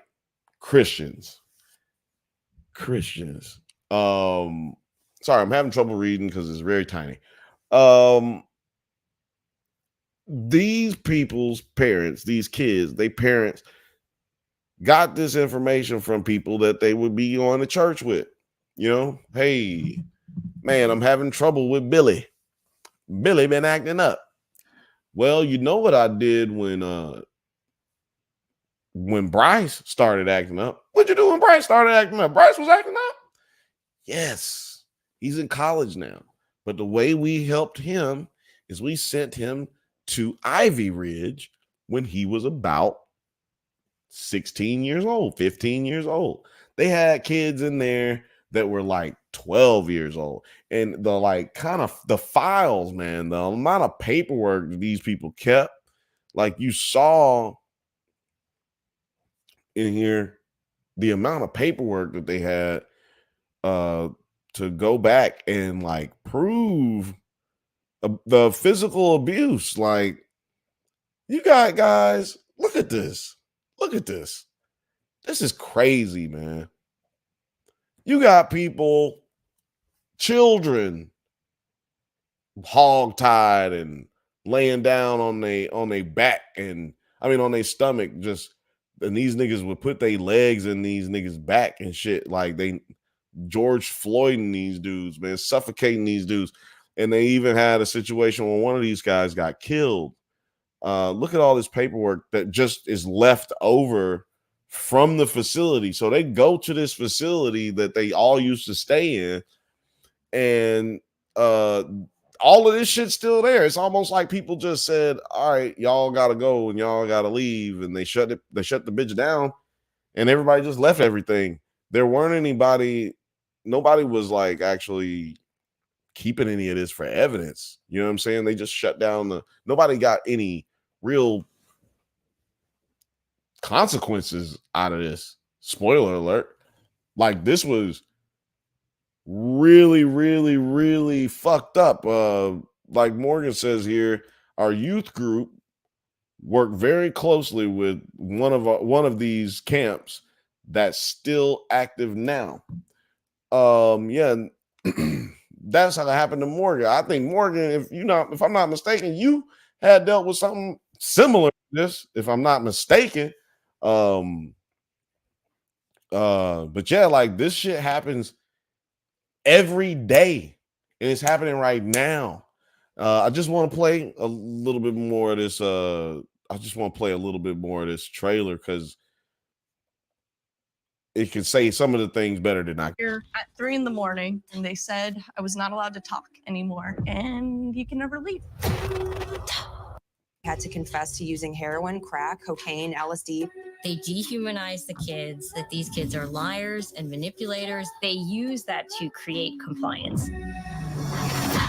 It's hard to comply with something that you know is wrong. That dude had the toughest time up in there. Like, just want to get to the. Oh my God. They use physiological experiences to manipulate the mind. It's meant to break you. Palms up, palms down. It is literal brainwashing. You are at fault. You are to blame. Woo! This shit right here. This moment in the fucking doc was crazy. So this goes into the like mind control shit, right? Like the manipulation. They had them bitches doing that shit. Palms up, palms down, palms together, palms up, palms down, palms together, palms up, palms down, palms together, palms up, palms down, palms together.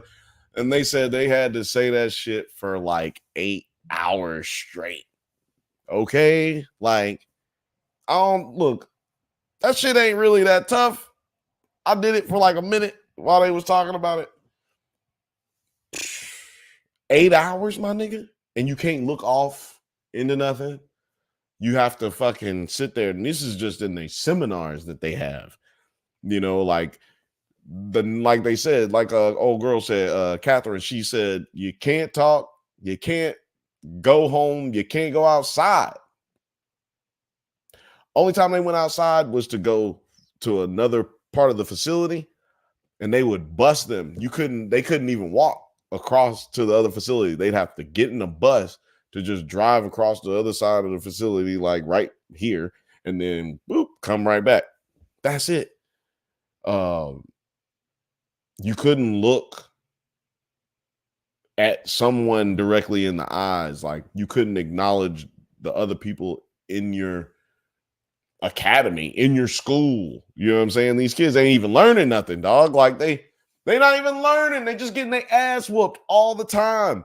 And like you could see like in the trailer, like some of these people were not willing to keep putting up with the shit, man. Like people was like, fuck that. I'm gonna break up out of here, or I'm gonna fight these niggas today. And then, you know, but then you realize you're a fucking 13-year-old, 14-year-old, and you're dealing with a fucking 30, 40-year-old grown-ass man and woman. The women's side of the program didn't have cameras. So we don't have evidence, the physical evidence of people getting their ass whooped on the women's side, but they had women doing the same things. One girl talked about how this really fat bitch named Miss Sissy is the bitch. I hated that bitch. God damn. They interviewed some of these people who work there after the fact. So this is why I'm able to talk about this lady, man. This fat bitch sat on this girl's chest. This girl's got to be 15, 16 years old at the time. She sat on this girl's chest. She's at least 200 pounds heavier than this girl. And then they put their hands over her nose and her mouth so she would pass out. And then she like ended up just like giving up so that they would just let her. They were trying to put pills in the girl's mouth. Man, let me tell you something. Let me find out that you did my daughter like that. It's on and popping. I could not believe they had not one story of these kids coming back and gatting up one of these employees. Like they were able to find them real easy. Like they not making themselves hard to find. If you knew their names when you were at the program, they were able to find these people easy. And they would just talk to them. The lady that they met, Miss Missy, the fat bitch, they was in a diner. They saw her. They went up to her. They said, "Hey, we was one of your subordinates. We was one of your slaves when we worked at this place." Like, she was just like, "Oh, yeah, cool. How y'all doing? Y'all look good. How your family?" Like that kind of shit. Like it was just casual. And they asked her if she would talk about the shit on camera. She was like, "Yeah." And she just willingly divulged a bunch of stuff, man. Like, but to Morgan's point, Morgan was talking about hold on. Morgan was saying the sexual abuse and mind control go hand in hand with these things usually. Now, that's what I want to talk about. Like Miss Sissy talking about how before they got cut off before she could finish elaborating on what I'm about to say. But there's one point where she says, "Now, let me tell you, with the gay girls, with the girls that were gay, I had to do, those were the most difficult ones. We had to, well, you know what I used to do with the gay ones." And then they cut her off because the diner is kicking them out for talking about Ivy Ridge because a lot of people are in favor of Ivy Ridge. Man, I just broke my blunt, man. I just broke my blunt, y'all. That's a sad, sad story. But anyway, a lot of these people were fans of the Ivy Ridge being there, the school being there, because they were making money. Like the people were working there, even though there was shitty jobs and ain't no jobs in this area. So they were making a lot of money, blah, blah, blah. Othelia says, this is basically how they treat convicts. Man, you couldn't be any more dead on with that statement. But convicts actually got it better than these kids got it.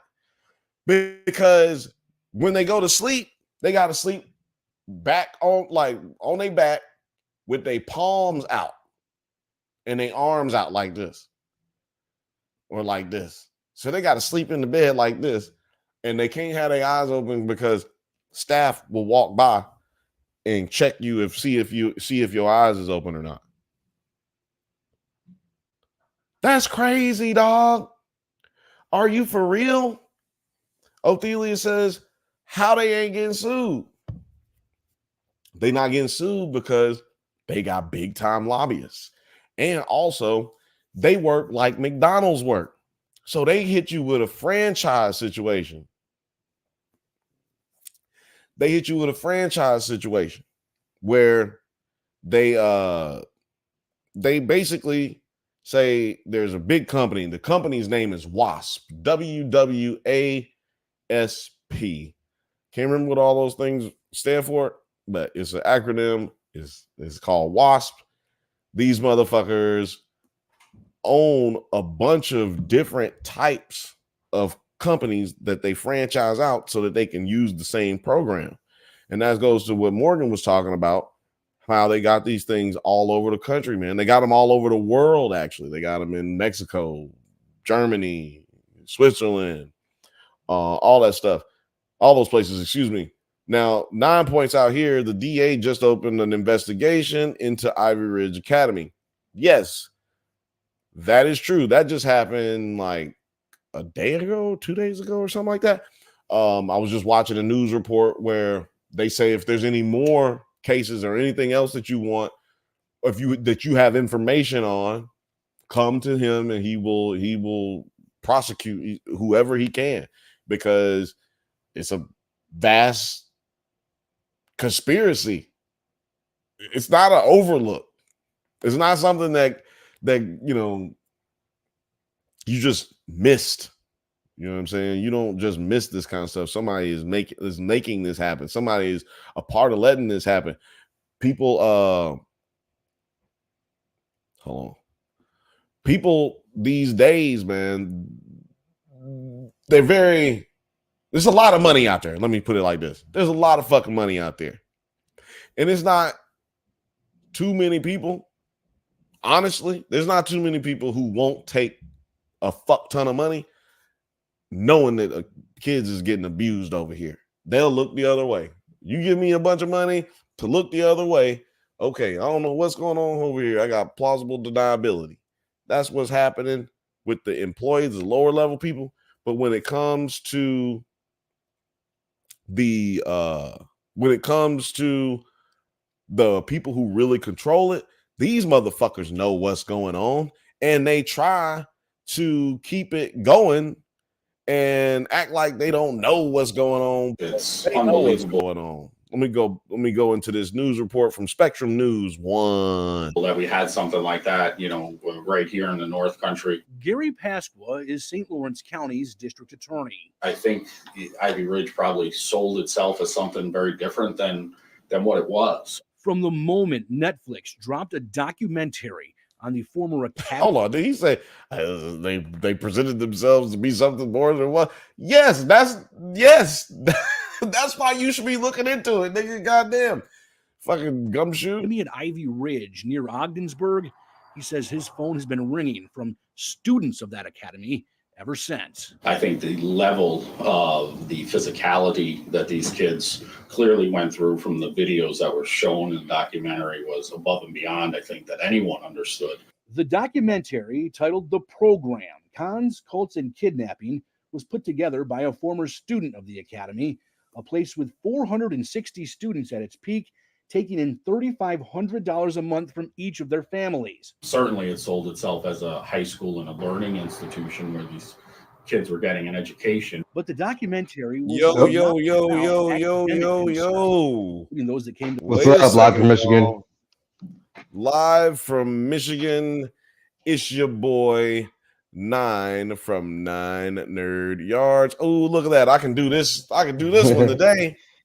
Yeah, I can't control anything. For some reason, I can't do it from this laptop. Oh, that's weird. Yeah, that's strange. Yeah. Well, appreciate you.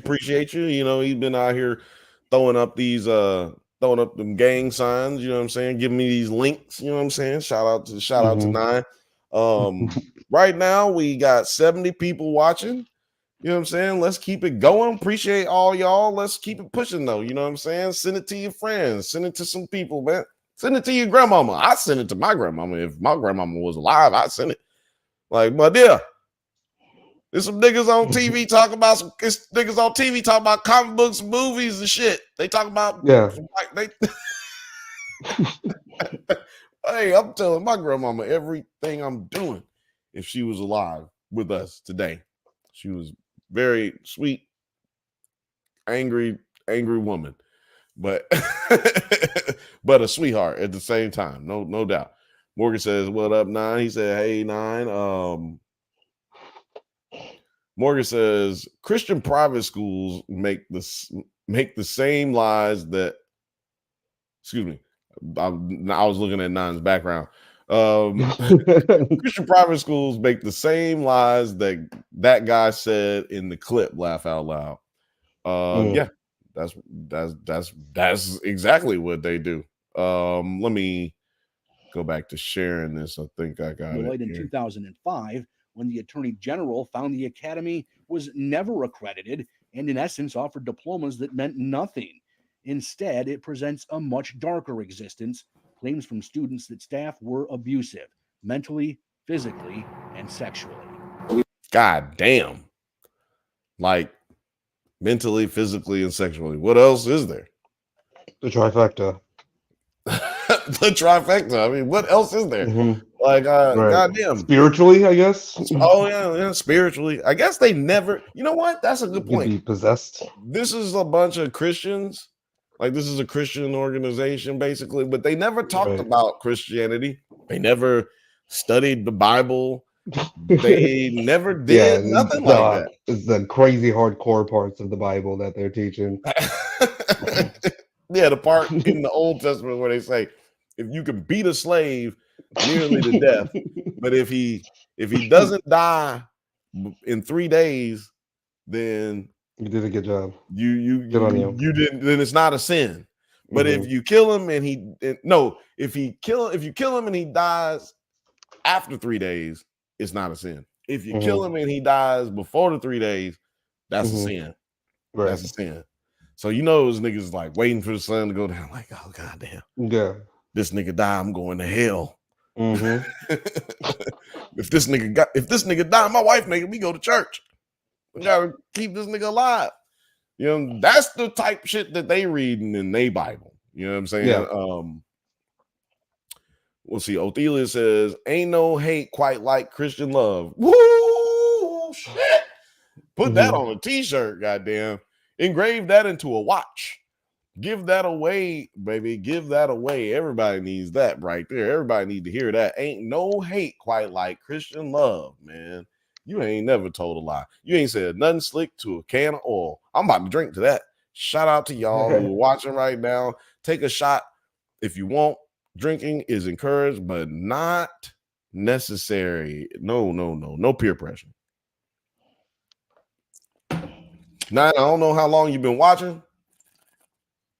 Been dipping in and out. I'm curious about this show here, though. I kind of get the premise. How many episodes is this?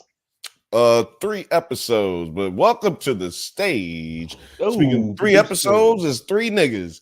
It's welcome to the stage. Producer T. What's going on, guys? We doing good, man. We doing good. We're sitting here talking about the hot new show on Netflix. I think it shot up to the number 3 show on Netflix. It might be number 1 now. The Program, Cons, Cults, and Kidnapping. We also talked a little bit about Beau DeMayo. If y'all want to talk about that in a little bit, let me know. You know what I'm saying? We can always switch. We can go back and forth, honestly. I forgot to put it in the chat. Hold on. Did y'all? It was a news story that just came out about the guy who unalived himself, who was testifying against Boeing, and his friends like going to the news saying no, he didn't. He even told me that if he were to mysteriously pass away, he did not kill himself. And so with this then the Octopus Project, I'm like, look, see, we're living it. Why do we need this documentaries? We are living it. That's crazy because we was just talking about that last week. We was just talking about the Octopus murders. And then this dude killed himself allegedly. That is crazy. In the middle of being deposed. Right. In the middle of the deposition. Yeah, for y'all who don't know, producer T is talking about this recent situation that happened. There was a whistleblower for the Boeing situation. He was actually a security officer. He used to do all the security checks all over the country for Boeing airplanes. He specifically called out Spirit Airlines really bad, but at any rate, he was calling all these people out. He was supposed to be deposed and also go into Congress, all this stuff. Murdered. Okay. And it's just like companies like that and companies like the one that we're talking about with the program, WASP. Those companies have such big, they have such a big lobbying industry. They have such big lobbyists. They can do whatever the fuck they want because nobody's gonna challenge you if you throwing money at them. We talking about a company that makes for every child that's in lockup, basically, because this is prison. For every child that's in lockup, that's $75 per child. And I think the capacity allows you to have like 600 kids. Like some places got like 600 kids. Some people got 200 kids. Some people ain't got nothing but 50. But there's so many all over the world. It just accumulates. It's like if I was just getting $100 for every kid, but it should, so we just gonna round up to 100 since it's 75. Like if you getting $100 for every kid, then goddamn, you got 1 million kids, nigga. You fucking balling. And we know they got more than that. We talking about way more than that. And we're just talking about Ivy Ridge was from 2001 to 2009. There's other ones that have existed since the early 90s. So let's see here. Morgan says nobody challenges Jesus Incorporated, who is the biggest current promoter of this. Yeah, man. Like I said, that's how, because we're gonna get into how these people were manipulated. The parents were manipulated as well. I'm trying to bring up this article. Or no, this story. What is this? CNN. Oh yeah, it's just an article. What is I linked the video though that I was talking about. Yeah, let's bring up the video for everybody here. Ba-bum. Sorry, I'm producing by myself today. I'm just bop it back. Oh, bop. It's got a commercial. I'm the only one who can hear it. Not gonna bother y'all with that. So yeah, this is talking about the Boeing incident. I mean, situation. And the only reason we talking about this is because of the conspiracy. We're gonna throw this in here with it. This is a conspiracy element, and you know we got to talk about conspiracies on this motherfucker right here. It's the drunk Bantha bunch. Gotta talk about it. I'm trying to share it right now. Boop, boop, boop, boop, boop, boop, boop. So yeah, this is a little bit of information on this right here, y'all. I know that he did not commit suicide. There's no way. First tonight, our investigative reporter Ann Emerson. Yo, what? Hold on. First of all, I know this is kind of disrespectful for me to do right now, just because we're talking about something very serious. But local news is some of my favorite shit. Like, you never know what you're gonna get. Look at this hair, though. Is this not what is going on? Oh, come on, it's okay. No, what is proof that I've been saying for years. Let's get some more black people in hair and makeup, okay? We need more black people in hair and makeup because people don't know how to tell you, like, okay, we don't, we can do better. We can make this better. I'm not, not judging. I'm not judging. I'm saying why we need it. We need more. I'm trying to advocate for more black people, makeup and hair. That's all I'm saying. That's all I'm saying. It's kind of a thing on the Drunk Banthas. I'm trying to look out. It's a Hollywood thing, definitely.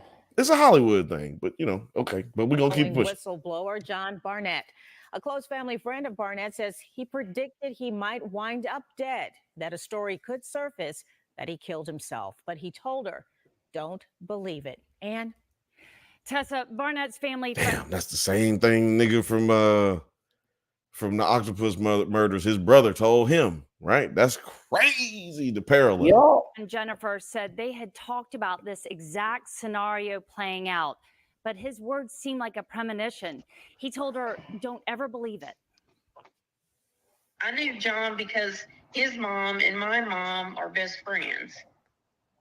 And so over the years, get-togethers, birthdays. Jesus, man. Southern people, man. Golly. This lady that could have said this could have been a 1-minute video. She's talking forever. Celebrations I am curious to know what Netflix show this is from. It says courtesy Netflix. I don't know, man. You're right. That's interesting. So what show was he on? Was it the Max when they did that Max documentary? The Boeing 757 they had a. Oh, you know what? This might be. This is the when the whatchamacallit disappeared. The Max, the 740 Max, is that what it was? The 720 Max or something like that? The airplane? No, I'm talking about the Max cases when the plane, how it would automatically dip down. Yeah, that's what I'm saying. So it's a 720 Max or something like that. And the sensors on it would tell it there's like a big bar that goes across the plane, and the weight, it was weighted to move and adjust in case you as a pilot get some drag and you have the nose tilts, it would tilt it back according to the sensor. But it was so sensitive. They didn't tell the other pilots of other countries what's the workaround when it does that. They just were like, no, we don't need to tell them people. And they didn't have them do any tests. Like, they did simulations, not flight tests, because they wanted to keep people out there longer. And because, like, if I do the test, then I have to lose flights, right? Because I lose pilots. But also, the reason that foreshadowing, that is just foreshadowing what happened on the plane that was going to Seattle, or what is it, somewhere in Washington, where the door flew off. That plane was actually commissioned to be repaired, but they wanted to get one more flight out of it. It was going to be repaired the next day. It was set to be grounded the next day. But they wanted to get one more flight out of it, even though they could have just fucking did it the day of. So they knew that the shit was fucked up. They knew that that door was liable to fall off, and it did. So, you know, it's a level of corruption that's going on here, y'all. You got to be paying attention. We've all got together and talked, and you know, that's how we really know each other. And when Jennifer needed help one day, Barnett came by to see her. They talked about his upcoming depositions in Charleston. Jennifer knew he filed an extremely damaging complaint against Boeing. He says the aerospace giant retaliated against him when he blew the whistle on unsafe practices.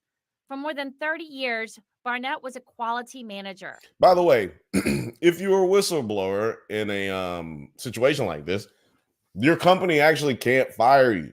That's actually illegal. So the fact that they're not supposed to have any ability to take any retaliation out on you, it's like a part of it. It's like a congressional law that was I passed. wonder how Boeing's stock is doing right now.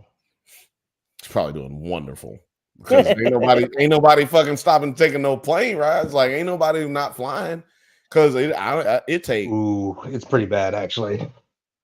Yeah. Well, yeah, it's pretty bad. Ain't nobody not flying. That's a fact. People probably removing their money from the stock, like, you know what I'm saying? Go ahead and buy out now.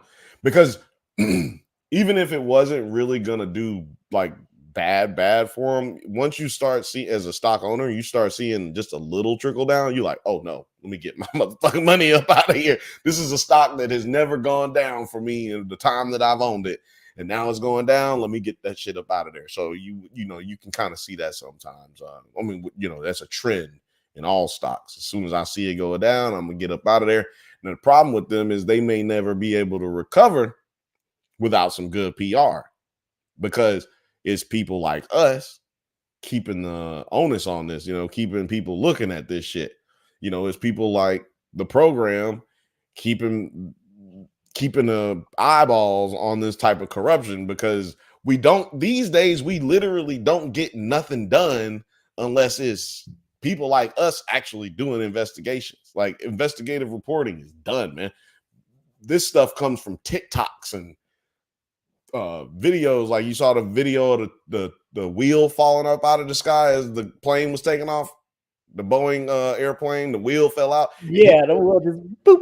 Everybody's cars and shit, destroyed a whole bunch of people's cars. Like nobody luckily was in the parking lot when it happened, but like that's literally like 1 in a million type chance that nobody was in a parking lot where cars are parking, and like just so happened nobody got hurt. Just so happened nobody got hurt when the door flew off. You know what I'm saying? Well, we're teeter-tottering on an event that may happen that changes how we look at all this stuff. He'd recently retired and moved back to look after his mom in Louisiana. He wasn't concerned about safety because I asked him, I said, aren't you scared? And he said, and his voice and the way he would talk, no, I ain't scared. He said, but if anything happens to me, it's not suicide. That's damning, in my opinion. But we know from the Octopus Murders documentary that don't hold up in court. Like that don't mean nothing is gonna happen. That don't mean anybody's even gonna investigate it. But if I'm not mistaken, they are investigating this right now, right? I mean, someone's got to be looking into it. I guess so. I think so, because I mean that's why it's on their local news and stuff. Yeah, let's continue. You know, I know that he did not commit suicide. There's no way. He loved life too much. He loved his family too much. He loved his brothers too much to put them through what they're going through right now. And he basically kind of told looks like you the not to believe it. Margaritaville guy. Damn, what's his name? Jimmy Buffett? Is it Jimmy Buffett? Yeah. I think that's Jimmy Buffett. Yeah, I was getting that vibe when I saw him in that one like Hawaiian shirt. I think Jimmy Buffett lives in Miami now, and shout out to him. Well, I'm about to drink a shot of tequila to Jimmy Buffett right now. I'm about to let Jimmy Buffett rock. Well, they killed Jimmy Buffett. Look at this. This is ridiculous. He does look like Jimmy Buffett for real. Yeah, basically, yeah. Not true. He's got too much to do. likes breathing. And he did. He had a lot of plans of things that he wanted to do. What do you think happened? Sorry, you know a Southern nigga got things to do. So Southern whites, Southern blacks, we got things to do. We plan shit out weeks and weeks ahead, man. This man had a crawfish boil. He said he from Louisiana. This man had a crawfish boil next month. He was going out on the boat. He was going shrimping. He was gonna go find some shrimp. He was gonna come back with some gator meat, something. He was coming back. You know that's the dude all the girls be texting being like, "Can we go out on the boat this weekend?" Oh hell yeah! You know that's he the be dude right oh there. hell yeah, That's because the he man. got good weed too. He got a good job. Obviously, he worked at Yeah, he on that retirement. Man, Come on, yes. Yeah, you know he had a pension. He ain't on retirement. He quit, or he retired. I thought he fired. What did? Well, maybe what I'm thinking of is like he got forced out because he probably got forced to retire, got but forced he retired though. That's right. Yeah, he got forced out. They made his life a living hell. But that's what happens when you fighting the man. You know what I'm talking about? He fighting the man. I think somebody got in there and made, money can buy anything nowadays, it seems like. And there's a lot of evil in this world. I think Always been evil in this world. Money always been able to buy anything. somebody didn't like what he had to say and wanted to shut him up and didn't want it to come back on anyone. So that's why they made it look like a suicide. The last time she saw Barnett, it was at her father's funeral in late February. He was one of the pallbearers. Sometimes family and friends referred to him by his middle name, Mitch. I think everybody is in disbelief and can't believe it. And I told everybody that Like 3 weeks ago? He's saying 3 weeks ago. Nah, man, that's fucked up. You know what's crazy? That's exactly the amount of time that Danny Castellaro when he talked to his brother, the last time his brother saw him, he didn't actually talk to him on the phone. He saw him in person. He said, "If I die, it's not a suicide." And then 3 weeks later, he died. The last time she saw him was 3 weeks. He said, "If I die, it ain't a suicide." And then boom, he's dead 3 weeks later. I don't know if it's just take that long arrange the hit, or something like that. But I mean, kill somebody in 3 weeks. I guess from the time they make their threat statute, they give you about 3 to 4 weeks to get your shit together, or they're gonna get you. Get your life insurance together, nigga. Like you got a month. 7 days. Yeah, and that's also a good thing, like a thing to look at when somebody at that age like takes their own life. Like usually they will set up they'll make sure that they life insurance and shit like that is they leave notes. All set up. Leave a note? They usually leave a note. Well, even Danny Castellaro left a note allegedly. You can fake a note. That's easy to fake. Yeah, wait. So did it say that this guy left a note or what? No, I did not hear anything about a note being left. You gotta also remember sloppy things that are in a police report sometimes don't get divulged to the public. Yeah. Like in certain states, like so in Florida, the reason we hear so much about Florida man, this Florida man, that Florida woman, is because in the state of Florida, when an arrest happens or when something like that happens, they have to divulge everything that they found at the scene of the crime. What do they call that? Sunrise laws or something? Sunnyside up laws? It's some shit that they call it in Florida. It's only in Florida, if I'm not mistaken. Like right. Yeah. Nobody else does this shit. About Florida man. Right. Because you like Florida man arrested with meth says a bunny rabbit gave it to him. Like it's like well it's like the headlines have to report everything except for like the name of the person. So you always get Exactly. So, and sometimes you're able to use the person's name depending on what the situation is. Like, I think they can use it at all times. They just like, let's be respectful. I think they all agree that they wanted to create the myth of one person who was doing all this. I think they like at one point they were doing it to try to maybe like give them some sense of like hiding and shame, ambiguity. Hold into it. Absolutely. And so, like in this situation, we don't have that information, right? Like This didn't happen in Florida, so we don't. There may be a note, but we don't. They didn't tell us about it. Or like, what if they found the note, but they think that it's bullshit, so they don't want to release that information to the public? You know what I'm saying? It's open investigation. If I'm not mistaken, the federal government is involved in this because he was a federal witness, like he was about to be deposed by the federal government, and they don't play that shit.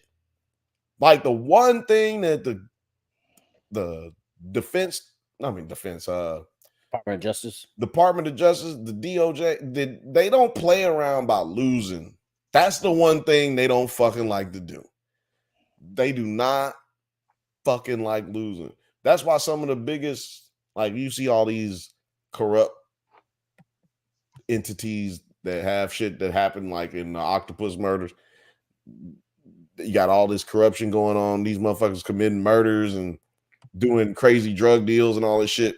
But then you got that one federal agent who is running up on all this shit. You know what I'm saying? His investigation leads him to this shit. And then he can't clear this shit off his books. He can't clear this case off his books because it's some fucking CIA shit. They hate that shit. They hate that shit because I can't get my shit closed. And so DAs sitting there working all this time, man. I'm putting in all this work. I'm doing all this fucking typing up this art, man.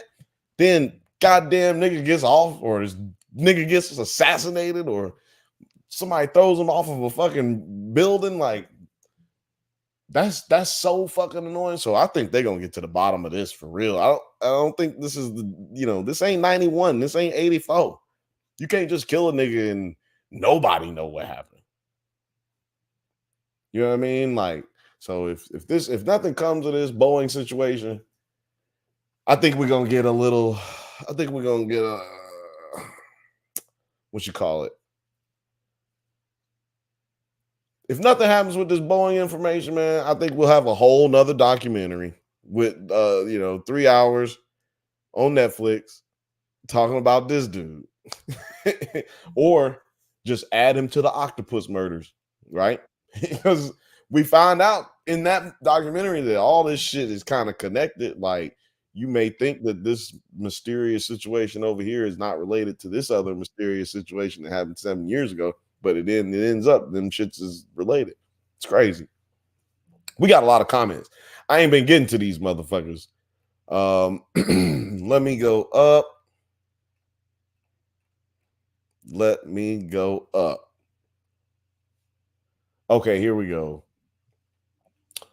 Film Age got it in right here. He just said what I just said. Another tentacle has appeared, boy. Like, this shit getting real. Morgan says, "Hail Hydra." Othelius be on me, man. That should be funny. So he said, "Damn, Bill got to call the sister out." He talking about the news reporter. Look, I'm serious. Off top, man.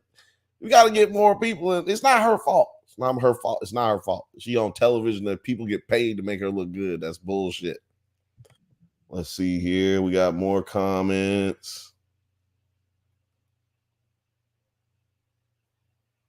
Morgan just said Boeing has a whole series of fails lately. Look up the hydraulic hose leaking. What? Hydraulic hose? He got hose? Boeing got hose? That must be a dope plane ride. I don't know what you're talking about. Hose. Sound like a great time. Little Frothy said, "This is so sad. Murdered for doing the right thing." Yeah, man, it is sad. That's why I'm trying to man. It's like every time we do this show, it's sad. this Bantha bunch is nothing but a bunch of sad shit. Let's see here. Othela says, "Nah, them niggas did that shit."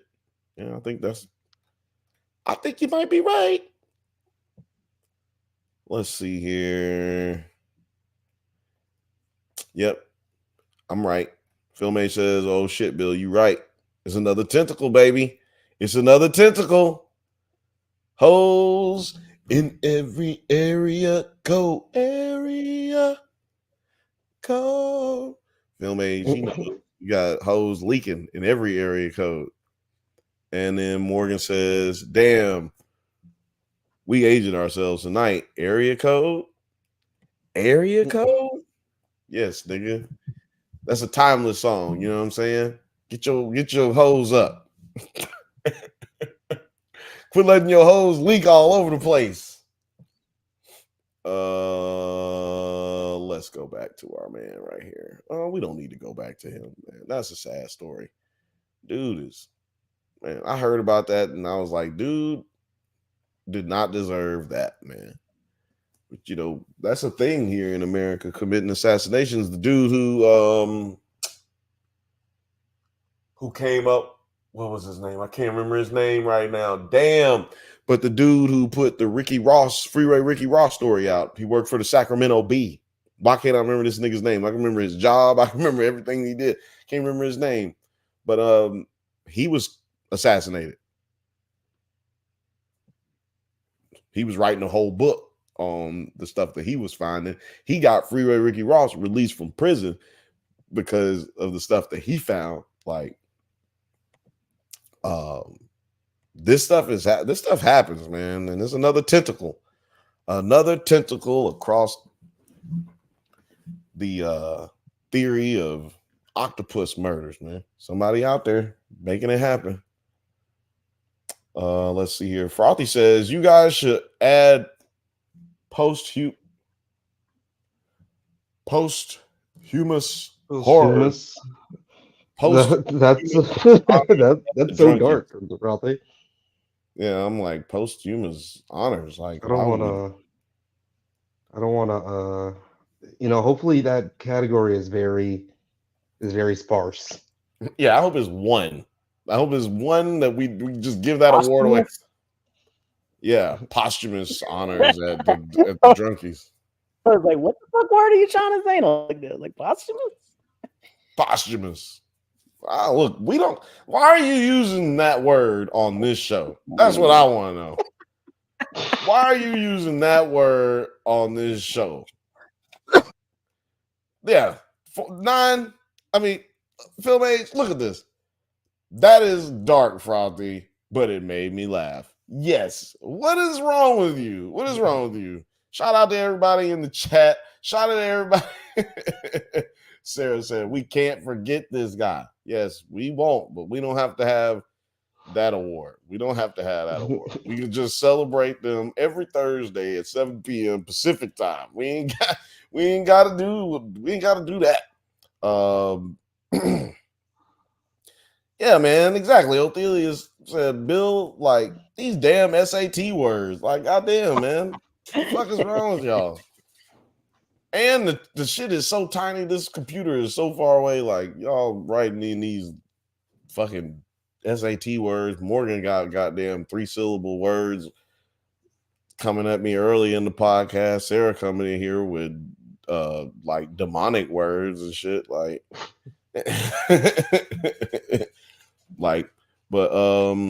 yeah, man, what was I saying? Oh, we jumping back and forth. What y'all think about my theory, which I know is not a theory, it's real, okay? Like I was talking about at the beginning of the show, Beau, DeMayo, fired. Creator of the X-Men 1997, a brother. This is one of those times where it's just like I don't have enough reach and knowledge of people to where I can get to the bottom answer, and this is really eating me up because I was just like, damn it, this is what happened. Any other company I could figure out who did it, but I don't know anybody that really. You're in luck. A Marvel like that could like give me the skinny and the scoop. You're in luck, brother. Wow. You in luck. I'm here to give you the skinny. I'm here to give you the scoop.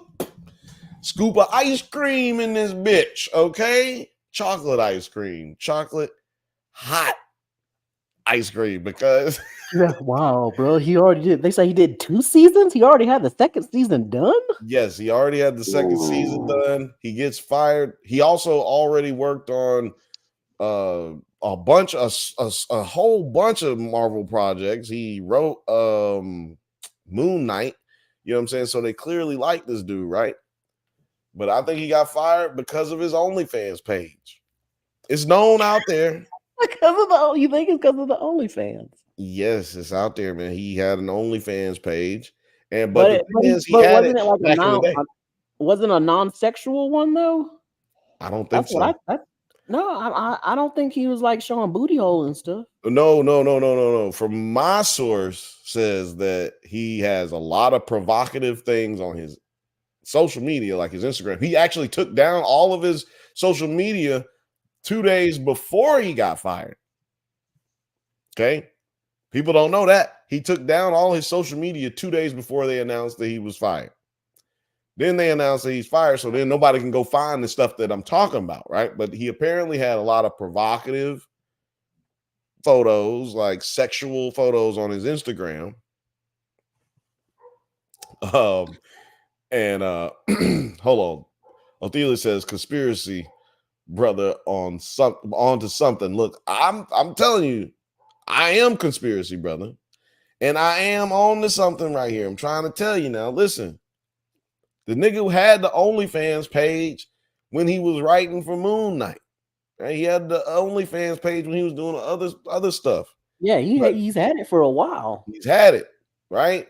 Now I'm thinking maybe showing booty holes is crazy, but I think maybe that might have been what's going down. I don't know exactly how his OnlyFans works. I just know that this is the scuttlebutt out there in the world. We can put together, these little dots, you know what I'm saying? Connect little things. Y'all weren't here, but I said, this is reckless speculation right here. We are recklessly speculating. Okay. I don't come at me. Them problems is good problems. I think that the nigga got fired from his OnlyFans because it has to be an administrative HR thing, right? It ain't no, we don't like his stuff. Because like you just said, Terry, the dude already wrote season 2. They clearly liked season 1 enough where they was like, hell yeah, give me season 2. And he was working on season 3. So it's not his performance. It ain't that he can't stay on budget. It's not that. It's not this. It's not that. Now, the other theory I have is he was finger popping bitches at work. You know what I'm saying? Sometimes they don't like for you to be fucking your subordinates. Like, you know what I'm saying? Let's say he was fucking a girl in the writer's room or guy. Let's say no, it had to have been a guy because he's gay. Okay, so he's gay. What if he has in a relationship, he finger popping booty holes out here? What if it's one of his subordinates around with the intern? He could have been. Exactly. That is not. I mean, that is a fireable offense. It's not like illegal. You're not going to jail, but somebody in HR don't fuck with you.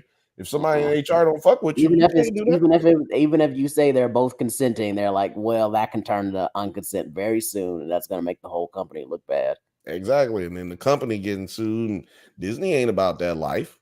Get out of here. Yeah, they'll fire you at the fire drop. Like, look at Gina gone. Talking about her free speech. Exactly, man. Like, nobody gives a fuck about your free speech. But the fact of the matter is, you have free speech to a point, right? So, when that free speech starts making me look bad, that's when it's the problem. That's actually Disney. Not even free speech to a point. We really got free speech no matter what. You just have to deal with the consequences. Like, you can say whatever the fuck you want to say. Yeah, you're not going to get thrown into jail. But, like, I mean, unless you say there's a bomb in the school. Yeah, like say bomb or fire. Or anything that's not a threat. You know what I mean? Like, the way they got fired, like, their free speech wasn't violated. They didn't go to jail for saying their things. But that company doesn't have to put up with that. Absolutely. They don't want what you're saying to reflect on them. It's just like when people get mad that YouTube shut them down because they were saying wild shit. It's like, yo, son, when you get like monetized with YouTube, you are an employee basically. You contracted. You not. This ain't a privilege. Like, yeah. If I don't want you at my bar, it's not a right. If you come in to be on the internet, it's not a right. Exactly. You come into my restaurant. If I don't want you there, you got to get the fuck up out of there. I don't like you. Right? Yeah. You can't here. come into my place and be like, "What up, nigger man?" You a white dude. It's like, no, bro, you can't be calling me that in my own establishment. Especially even if my name is nigger man, like, like let's just go on the premise that my name is nigger man. Like, you can't just be running up in here calling me nigger man. Like, I don't know what the context you got. You don't even, because I don't know you. I don't even know that you know me. How do you know my name, nigger man? Don't be coming in here just calling me nigger man. I pronounce Niger man. It's the name of the restaurant. It's the name of the restaurant and shit. He come in there. He's like, "Hey man, I figured you the only nigga in here. I thought you was nigger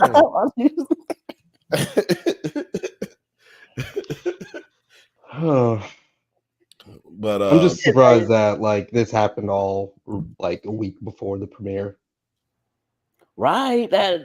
And like another thing that's crazy about when like the writers or producer kind of gets fired from this, like that close, they still attend the premieres and still kind of do all the others. Like you'll get a writer who did like half a season and they'll still show up to the premiere and be like, "Yeah, I was right on this. I did like an episode," but they still get invited. So for him to not be anywhere near this project anymore, yeah, I'm kind of leaning that he might have did something.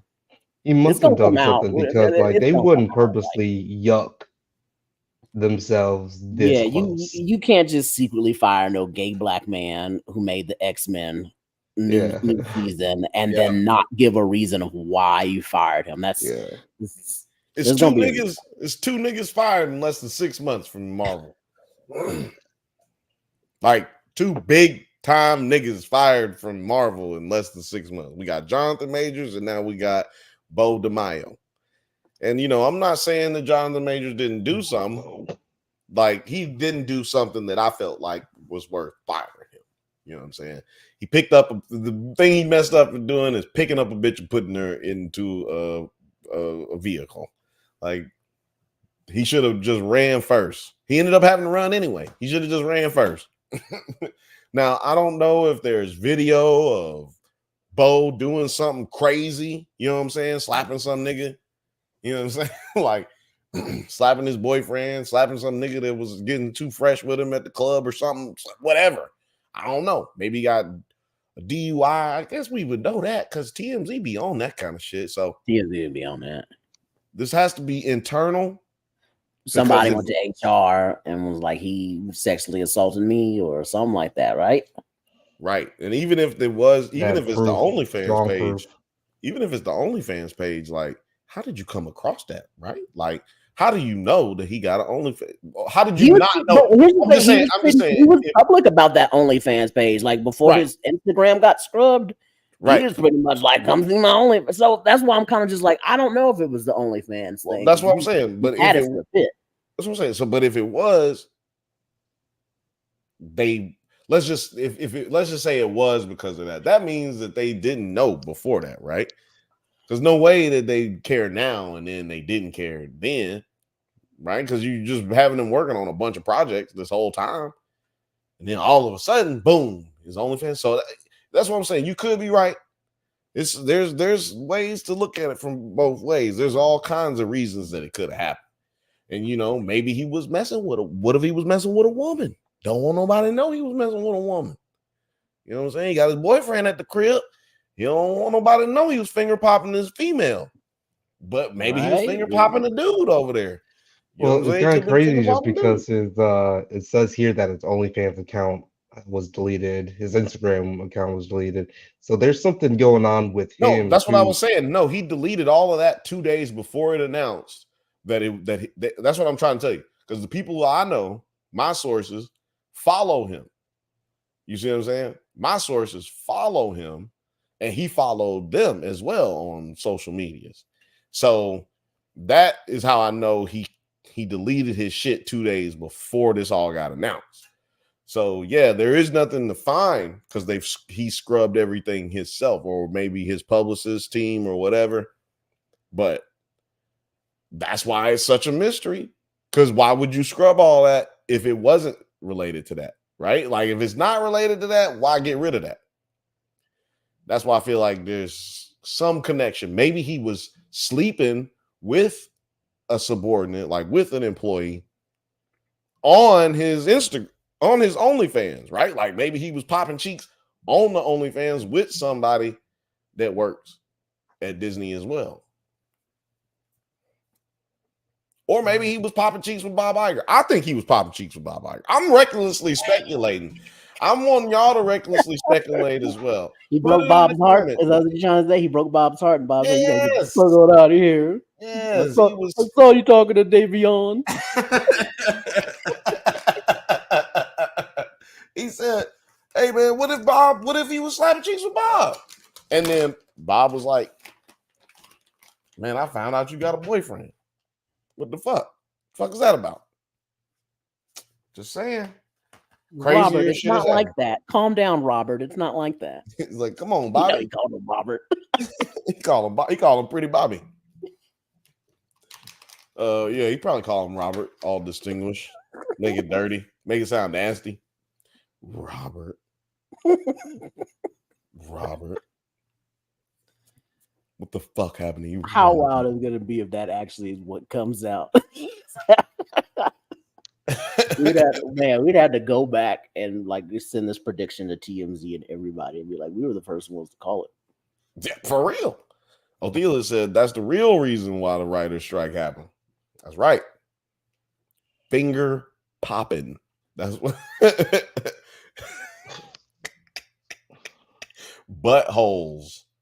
Okay. Showing booty holes on camera. That's the problem. Film Age says, I love how 9 is looking off in the distance while y'all are going off. Laugh out loud.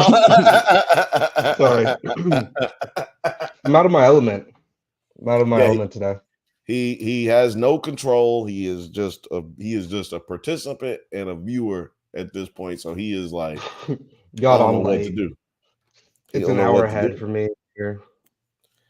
That's right. That's right. And that's why we started going early, you guys. We started going every fucking Thursday at 7 p.m. Pacific time. 7 p.m. Pacific time. I wanted to get to you guys early. You know what I'm saying? This is my basketball day. I had to watch everything late today. I got to watch it afterwards. Okay. I'm supposed to be watching basketball. It's Thursday.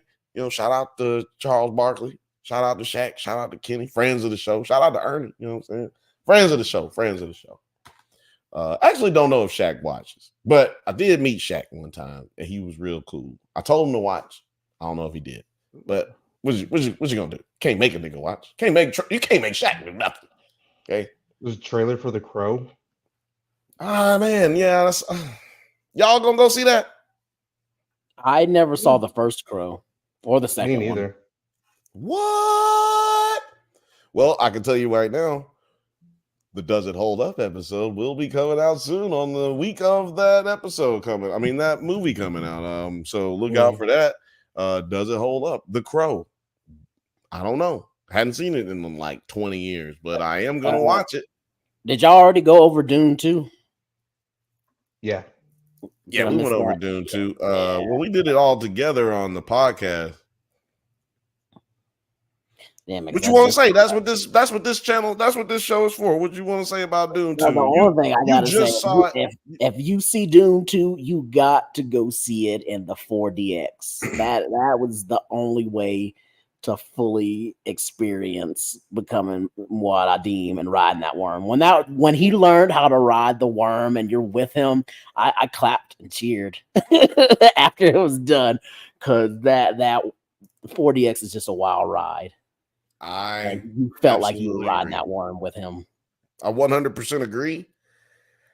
If I'm gonna see a movie twice, I go see it in 4DX first, and then I go see it in like some other immersive way, or like, you know, they got the ICE theater in the Regal now, and I don't know why it's called ICE or whatever, but it's very immersive, and I've never seen one. Like, I saw Barbie in there, which was cool because like when they had that like Barbie scene where they in the party, where they had the big Barbie party scene and the Kens started doing all the dances. You felt like you was in the party like this. It was like crystal ball effect in there, and it was just like doing all kind of shit. So I was like, that was kind of cool. So I want to see Dune in the ICE theater, but man, 4DX, I might have to pay to go see 4DX again. I saw it Tuesday, and apparently Regal does a discount on Tuesday, so the ticket was only like $14, and I was like, "Oh hell yeah!" Yeah, I got the little Regal pass thing. So when I go see a movie, is on when I see a 4DX, I think it's only $6 or $8, because they charge you for the surcharge of the different theater or whatever. Again, shout out to whoever bought me these. Somebody sent me some headphones. Look cool. They Neumanns. Neumann is a very dope German company. They make great speakers by Sennheiser. I don't know if I'm pronouncing that right. But pretty sure I'm pronouncing that right. But yeah, they also make really dope microphones. They're like $1,200 to $2,800 for a microphone. They used to have a really good party at South by Southwest where you could like get free drinks and test their equipment. Yeah, definitely. So yeah, shout out to whoever did that, even if it was an accident. Appreciate you. Then next, I definitely want to go see Twisters in the 4DX. They showed the trailer for it and Dune, and I was like, well, that's the next movie I'm seeing in this bitch. Yeah, and I had no desire to see Twisters until they gave me the preview of the 4DX, and then I was like, oh man, this is the movie. I'm probably gonna puke in this theater, but it's gonna be tight. Yeah, it's interesting that you said that because that's another Does It Hold Up episode coming to you right around the same time that Twisters. I have to rewatch Twisters. I remember watching it. I was big in all those crazy disaster movies. Twister is like one of the first, like in the 90s. It's like one of the first big disaster movies. Now we had Earthquake in the 70s, early 80s, which is crazy. That's really bad. Like it's a bad disaster movie. It's one of the movies that I got to re-edit in films, like film audio film school. I had to put the sound to Earthquake, the movie. I still got that file somewhere, but yeah, it was dope. Like you got to take all the sounds; they're all scattered all over the place, and then you just got to figure out what goes with what and put it in there. Man, that shit was so goddamn stupid. That movie was bad. I only saw like 40 minutes of it. We had to do like 40 minutes. Really, really bad. But yeah, Twister, the first one of my favorite movies, like disaster movie or not. Like it was one of my favorite movies growing up. It was like 96. What was that one with the volcano about Mount St. Helena erupting? And it had that scene where they were in the boat and the boat was kind of sinking, and then the old lady got out and she like walked through the lava to push the boat, and then she died because like you're not gonna like explode from lava. Is it something peak? Oh man, what is it? Movie Mount St. Helens disaster. Is it the one with Pierce Brosnan? Surviving the Mount St. Helens disaster. St. Helens? It might just be called St. Helen, yeah. I don't know. I think something with a peak was right. I don't know. Dante's Peak. Dante's Peak. Was that it, or is that something else? I think that's it. Because I think both of them. I think there's a St. Helen movie, and I think there's the Dante's Peak. Dante's Peak. Yeah, that does have Pierce Brosnan in it. Yeah. And yeah, it was Dante's Peak. You're right. That's John. I was like, yeah, something Peak. That sounds real familiar. That's right. That's James Bond right there. James Bond. That's how I always remember it, because when I saw it for the first time, I was like, "Oh shit, James Bond saving people." And then there's the first scene of that movie. The white kids boil up in the hot spring because the goddamn volcano was getting ready to erupt, and so the hot spring boiled these niggas up. All right, I don't really want to watch that movie now because at my place in Japan is at a hot spring and it is an active volcano. I remember I remember talking to the guy, like the realtor, and I was like, "There's not really earthquakes around this part of Japan, right?" He was like, "No, not at all. But there is the active volcano." I was like, "There's a what?" It's like when you feel the earth shaking, that's not an earthquake. That's a volcano "Yeah," erupting. feel the earthquake. It's not an earthquake. It might be the volcano. So you're gonna have to get out of here. I was like, "God damn it!" No, that's wild. I don't know what Lil Frothy's talking about here. Linda Hamilton. Backdraft. You don't remember the movie Backdraft about the fires that were happening? But I think that was also like an arson case. Like the firefighter was also creating fires or something. That's another disaster movie. I got you. Let's see here. Oh, Phil Mate says like William Baldwin asteroid movies. and Robert De Niro was in that. William Baldwin? William Baldwin, it says. Terrible Baldwin. That's one of the worst Baldwins. Kurt Russell, Donald Sutherland, Robert De Niro. Never heard of this movie.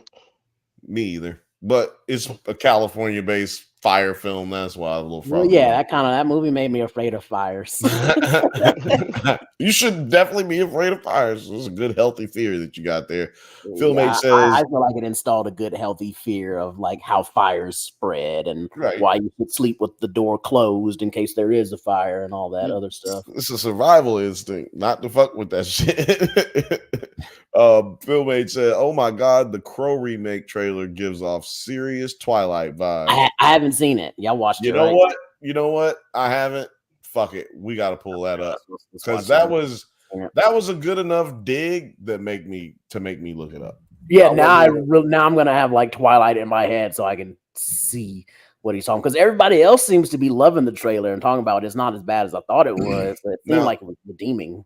I'm doing this knowing that I'm gonna have to deal with what you call it after this. I'm gonna have to deal with YouTube after this. Just so y'all know, I'm gonna have to deal with YouTube, so it's gonna get demonetized. So go to the members only. You know what I'm saying? Hit the little thing. Give us it's $1. It's $1 a month. $1 a month, man. Just hit that thing. Contribute to us, man, because they're gonna fuck me up for this one. And I do it for y'all. It's a sacrifice.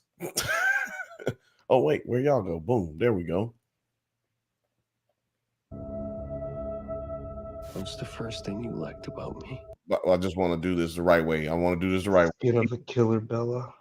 Y'all, we about to watch The Crow trailer. We're gonna get our commentary on this. We just have to see what this thing is talking. What's the first thing you liked about me? I thought that you were quite brilliantly broken. You feel like my person. You feel like my person. Hold on. Who is she? Do people say that? Fucking no. I'm like, who's that actress though? Who is that? I don't know. We'll keep it going. What's the worst thing you've ever done? Oh, it's FKA Twigs. Things. I shouldn't have seen any of it.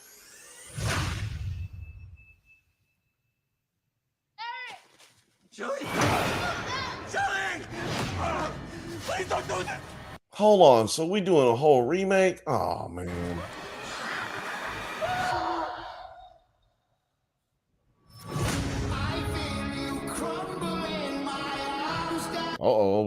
We did the soundtrack sounds dope. I mean, unless Ozzy Osbourne's not gonna be in it. The music is not gonna really be in it. When someone dies, a crow carries their soul to the land of the dead. But sometimes something so bad happens that the soul cannot rest.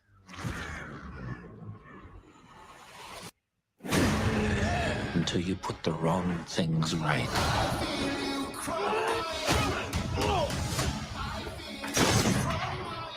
You were given the power of a god.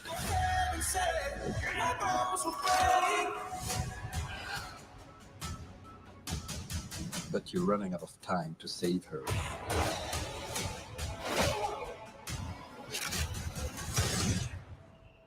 I'm gonna kill. Damn, they definitely gonna demonetize this video. This nigga just shot this nigga's face off. The fuck? The fuck is that? What the absolute fuck is that, man? He just fucking shot this nigga's head off, man. Damn. They usually don't show that. Like they usually Exactly. hold that. They usually like just will be like, "Oh look, he's about to shoot him in the head," and it cut it That's some right Red Band. there. So Yo, you can what? see it in the Red movie. Band trailer. Yo, yeah, where the fuck did they show this trailer at? Like, where is this coming on at? Like, I don't know. I'm tripping, but we finna watch I'm it. also kind of mad because that's like a heavy. Like, man, maybe I really wanted to see that scene. Like, Exactly. No, that's another thing. They didn't show the whole movie. They didn't show. If you saw the first one, you damn sure already saw all of this. Like this. This is the whole fucking movie right here. Every single one of them.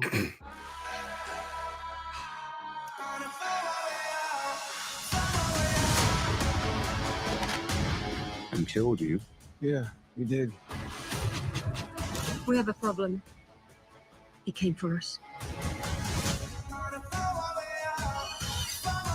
That's the foundation.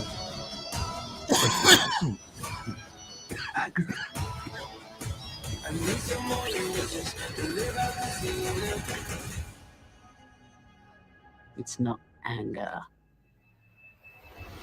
It's love. That's LA. Those tunnels.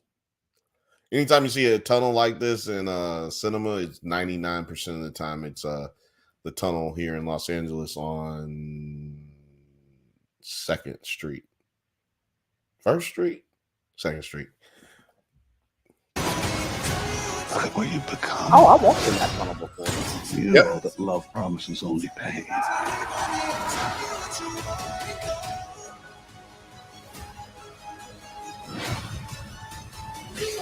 You have no idea what hell awaits you. Jeez Louise. I do.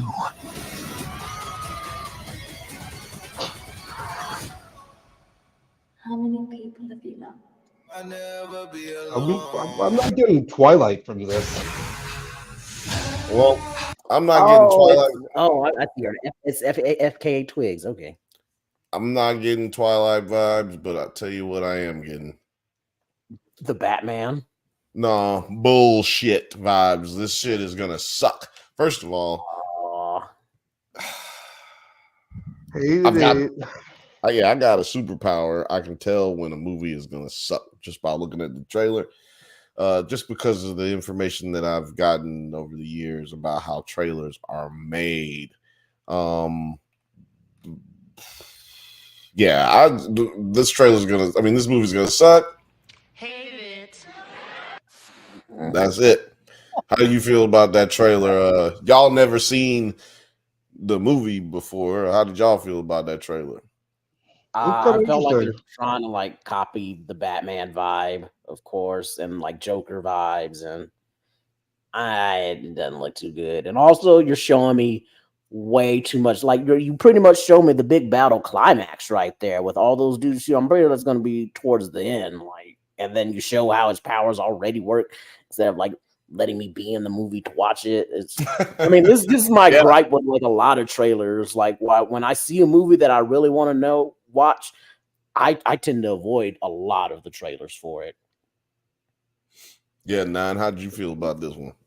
I think it looked okay. Like, I get what you're saying that it's showing a bit too much, but I mean, I probably won't see it in theaters, but it looks like something I'll definitely stream. I'll bootleg this motherfucker, but I ain't gonna go see it. Shit.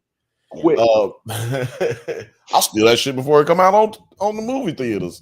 So yeah, I don't like it because well, let me just let Film Age defend himself here. He says the corny love story now that I the corny love story now that I see it, this is Mobius 2.0.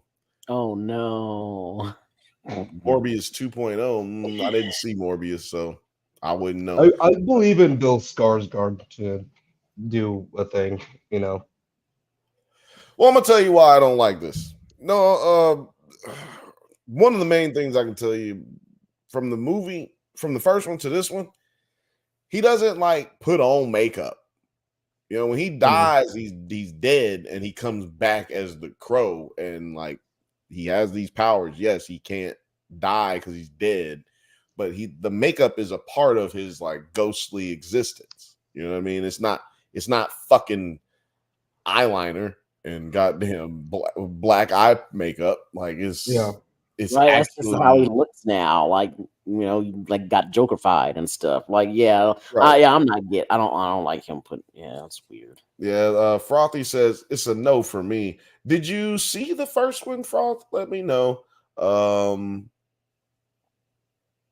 Is the first one good? I like the first one, but is it good? I don't remember. It was good enough to have a second one where they were gonna actually put him in yeah, it, but they did do the second one. They did a second one, but Brandon Lee did tragically die during the making of the first one. So, like, it was one of them situations where they pieced together a bunch of stuff afterwards. So you do have to include that in when you're People are saying watching it. this is really good. It says 84% critic score on Rotten Tomatoes, 90% audience score. What you talking about? For The Crow 1994. Yeah. Man, why are we doing it then? I don't know. But yeah, it had a great audience score because people, it's like Kobe Bryant. If Kobe Bryant had put out a movie right before he died, everybody would have went and saw it. You know what I'm saying? Heath Ledger won an Oscar, even though some people feel like he probably shouldn't have won an Oscar, but they definitely could not give it to him on the year that he died, and he gave such a great performance, his last performance. So it might be a lot of that too, because Brandon Lee was well loved, and in Hollywood especially, and they were basically giving him the bag to produce and direct and write and do that kind of shit. Like he was about to be that next dude. He probably would have been like Jet Li before Jet Li. You know what I'm saying? Like taking up his dad's mantle as the new hot Asian American thing, because people forget that Bruce Lee was Asian American. You know what I'm saying? He born in San Francisco, went back to China, then came back out here to the States. But yeah, it's a sad, tragic story. So I think that's what got people going to see it, because he died during the making of the movie, not like he died right after the movie, because he died on set. So yeah, I think that contributed to what I think may put it on the teeter-totter of being good still. But we'll see, man. I'm gonna see it for sure. I'm gonna see the original and not go see the new one. I'm gonna have my own premiere where I watch the original and just don't go see the new one. Lil Frothy says that she did not see the first one. So yeah, that I'm interested in people who didn't see it and how they plan on, how they viewing this shit, because I know I don't want to see it, but I might be biased just because I'm nostalgic about the shit that I seen. I'm protective of the original. The original was good. I don't see no reason to do a remake.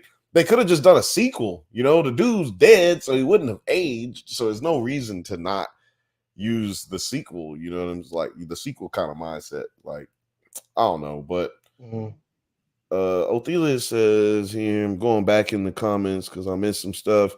FKA Twigs got them things thanging. And then he said, no, hold on. He said, nah, this shit looks dope. So y'all gonna have to fight about it in the comments. Hold on. I thought I had something here. Oh, boom. Othelia said that hot spring is where Terry was cloned. Oh man, yeah. Y'all didn't know that his clones had Japanese passports. Like that's where their passports come from. Japan. Okay, right now we got when this movie came out, it was hot. It was a hotness. It came out in '94, so I was like 6 or 7. So I wasn't allowed to see because this was, this is when they weren't afraid to make R-rated movies and and they did well in the theaters. So this was R. So my parents weren't about to take me to see that. What about the what are they like? Are they graphic novels? Yeah, there's some graphic novels out I would there. say I'm pretty sure. There's a comic. There's a whole comic book series. If I'm not mistaken. How's that? Never got into it.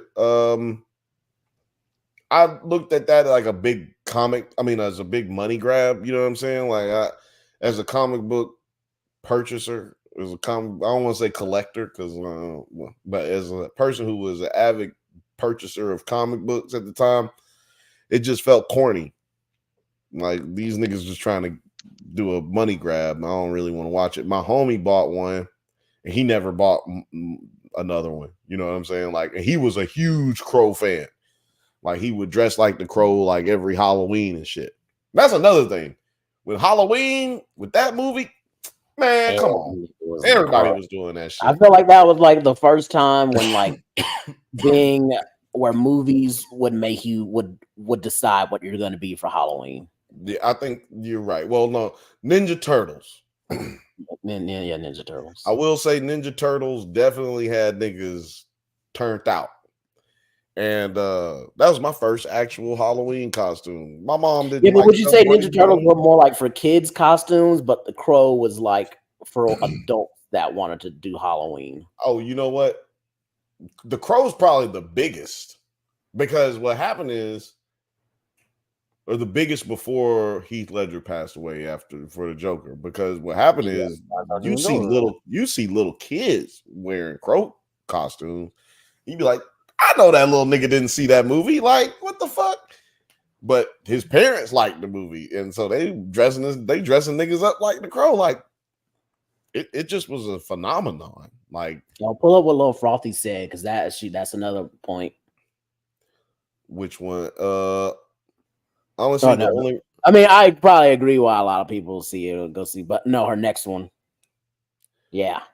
I think the Crow soundtrack was really popular too. If I'm not mistaken, it was. Yeah, it was nothing about that movie that wasn't popular. I'll tell you how popular it was.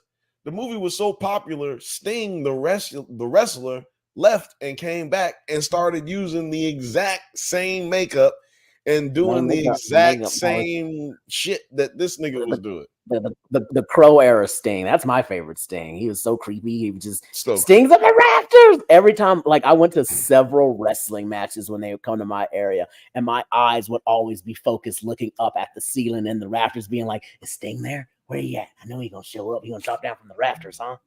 Man, that's what we need to be doing, is having wrestling segments on this show. Goddamn, wrestling is like the #1 search thing on on YouTube, or #2 under cats. What is he cats? It's cats and WWE, like back and forth. Frothy says, I think the Crow soundtrack was really popular. Yeah, I said that. I got to that one. I'm just trying to make sure I ain't missed nobody saying anything good. But I think I got all the good ones. Y'all keeping it up in the chat, man. Shout out to everybody who's watching right now. We're at 106 viewers in the stream right now. Y'all really fucking with us. Shout out to everybody watching at Nerds at Night. Shout out to everybody watching on the Drunk Banthas channel. And shout out to everybody watching on Twitter's Drunk_Banthas. Shout out to our team at the CIA. Yeah, shout out to y'all. It'd be the creepiest thing if somebody just sends a message to producer T is in this location. I feel like, hey, if it's accurate, that'd be fucking wild, dog. That'd be wild. But also, shout out to y'all. If it does happen, I will just say shout out to y'all for watching. Please like and subscribe. Yeah, for y'all who don't know, who wasn't here last week, we talked about some kind of controversial stuff, and then we talked about some controversial stuff here today as well. And so we're pretty positive that the government's watching. The government be watching though, so shout out to them. Let's see here. I don't really got nothing else to talk about. I do want to say shout out again to everybody who's helped us get to all these subscribers. Let's see, where is it at right now?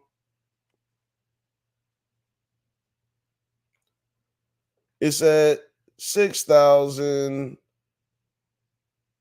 Oh man, my shit froze because my phone about to die.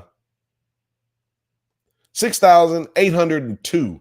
So in the time that we've been on here, we done got 100 subscribers. So appreciate y'all. If it was you, if you're watching right now and it was you who done subscribed in the time that we've been on here, I appreciate you. And if you haven't subscribed, if you listen to this and you not one of the people who subscribe, then that means you need to subscribe right now. Don't miss out on this train. Don't be the one who was watching this first at the beginning of the times of it getting popping, and then 10 months later you be hearing your friends tell you about it, and you be like, damn, I don't want to act like I know what they talking about and seem like I'm dick riding.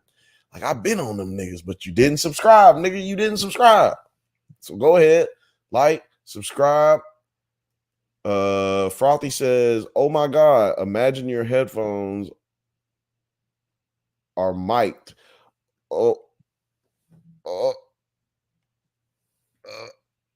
Yeah, them headphones you mysteriously got.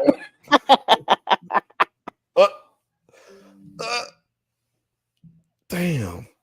I didn't even think about that shit. Had to give me I have to give me a bug sweeper for this motherfucker, man. Guys, I gotta go. I forgot to bring my charger with me, and my laptop's about to die. It's all good. We're about to shut it down here anyway, but producer T, where can people find you? As always, on my Instagram at Terry F Photos, and of course on the other Instagram for T Pins, where you can get yourself some non-nerd yard pins, or my newest one, which I really shouldn't be dropping yet because it's a Christmas pin, but it's on the store. If you like Nightmare Before Elm Street, what did I just, I mean Nightmare Before Christmas, Nightmare Before Christmas, and The Grinch, you'd love this new pin. Nightmare Before Elm Street is a dope ass hood movie, I think, somewhere on Tubi. Yeah, man, we appreciate you dropping by, producer T. Salute to you. Thank you for coming, man. We'll see you next week or probably on Monday. All right, later. Yeah, man.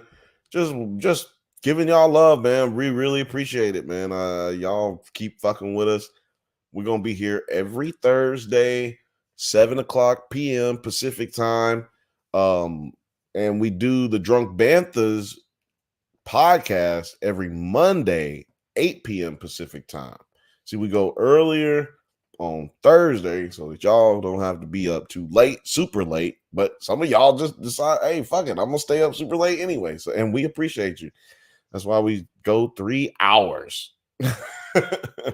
So yeah, one of the hardest things in the world to do is to go for 2-3 hours plus and just talk about nothing. You know what I'm saying? So appreciate to y'all.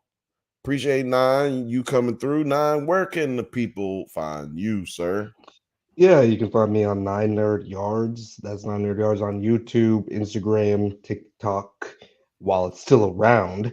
And even Discord. You should see some links somewhere below there to the Discord, or just go to the 9 Nerd Yards page if you want to hit me up. Absolutely. You can check out some really dope interviews over there at the 9 Nerd Yards. And some really dope content at the Nerds at Night that cross promotion. I think you just put a video on Nerds at Night not too long ago. Actually, Blake did. I'm still working on a video. Oh, you're still working on that one. But I've been traveling on that one. Yeah. So y'all look out for that one then. Look out for that one. Go subscribe and hit the bell so you don't miss Nine's newest video that's coming not too long. He's traveling, so give him some time. But yeah, you can find me at the Drunk Banthas on Instagram. You can find us you can find me at Bill from Into Never on Instagram, at Bill from Into Never, INTONEVER. And you can find us at Drunk Banthas on Twitter. We're on Likewise. We're on a lot of other shit I can't remember. But as far as if you're listening, it's and you're just listening, is podcasts available on iPodcast and Spotify and Apple Music and all the places you get podcasts everywhere. We are here for you. This is the Bantha Bunch show. I'm going to try to play this song because you know what? I didn't get to do it last time on the way in because they keep hitting me with this fucking right. Oh. This is the Drunk Bantha's show, and you are watching the Bantha Bunch with your boy Bill, your favorite cousin's favorite cousin. We will see you next week. Peace.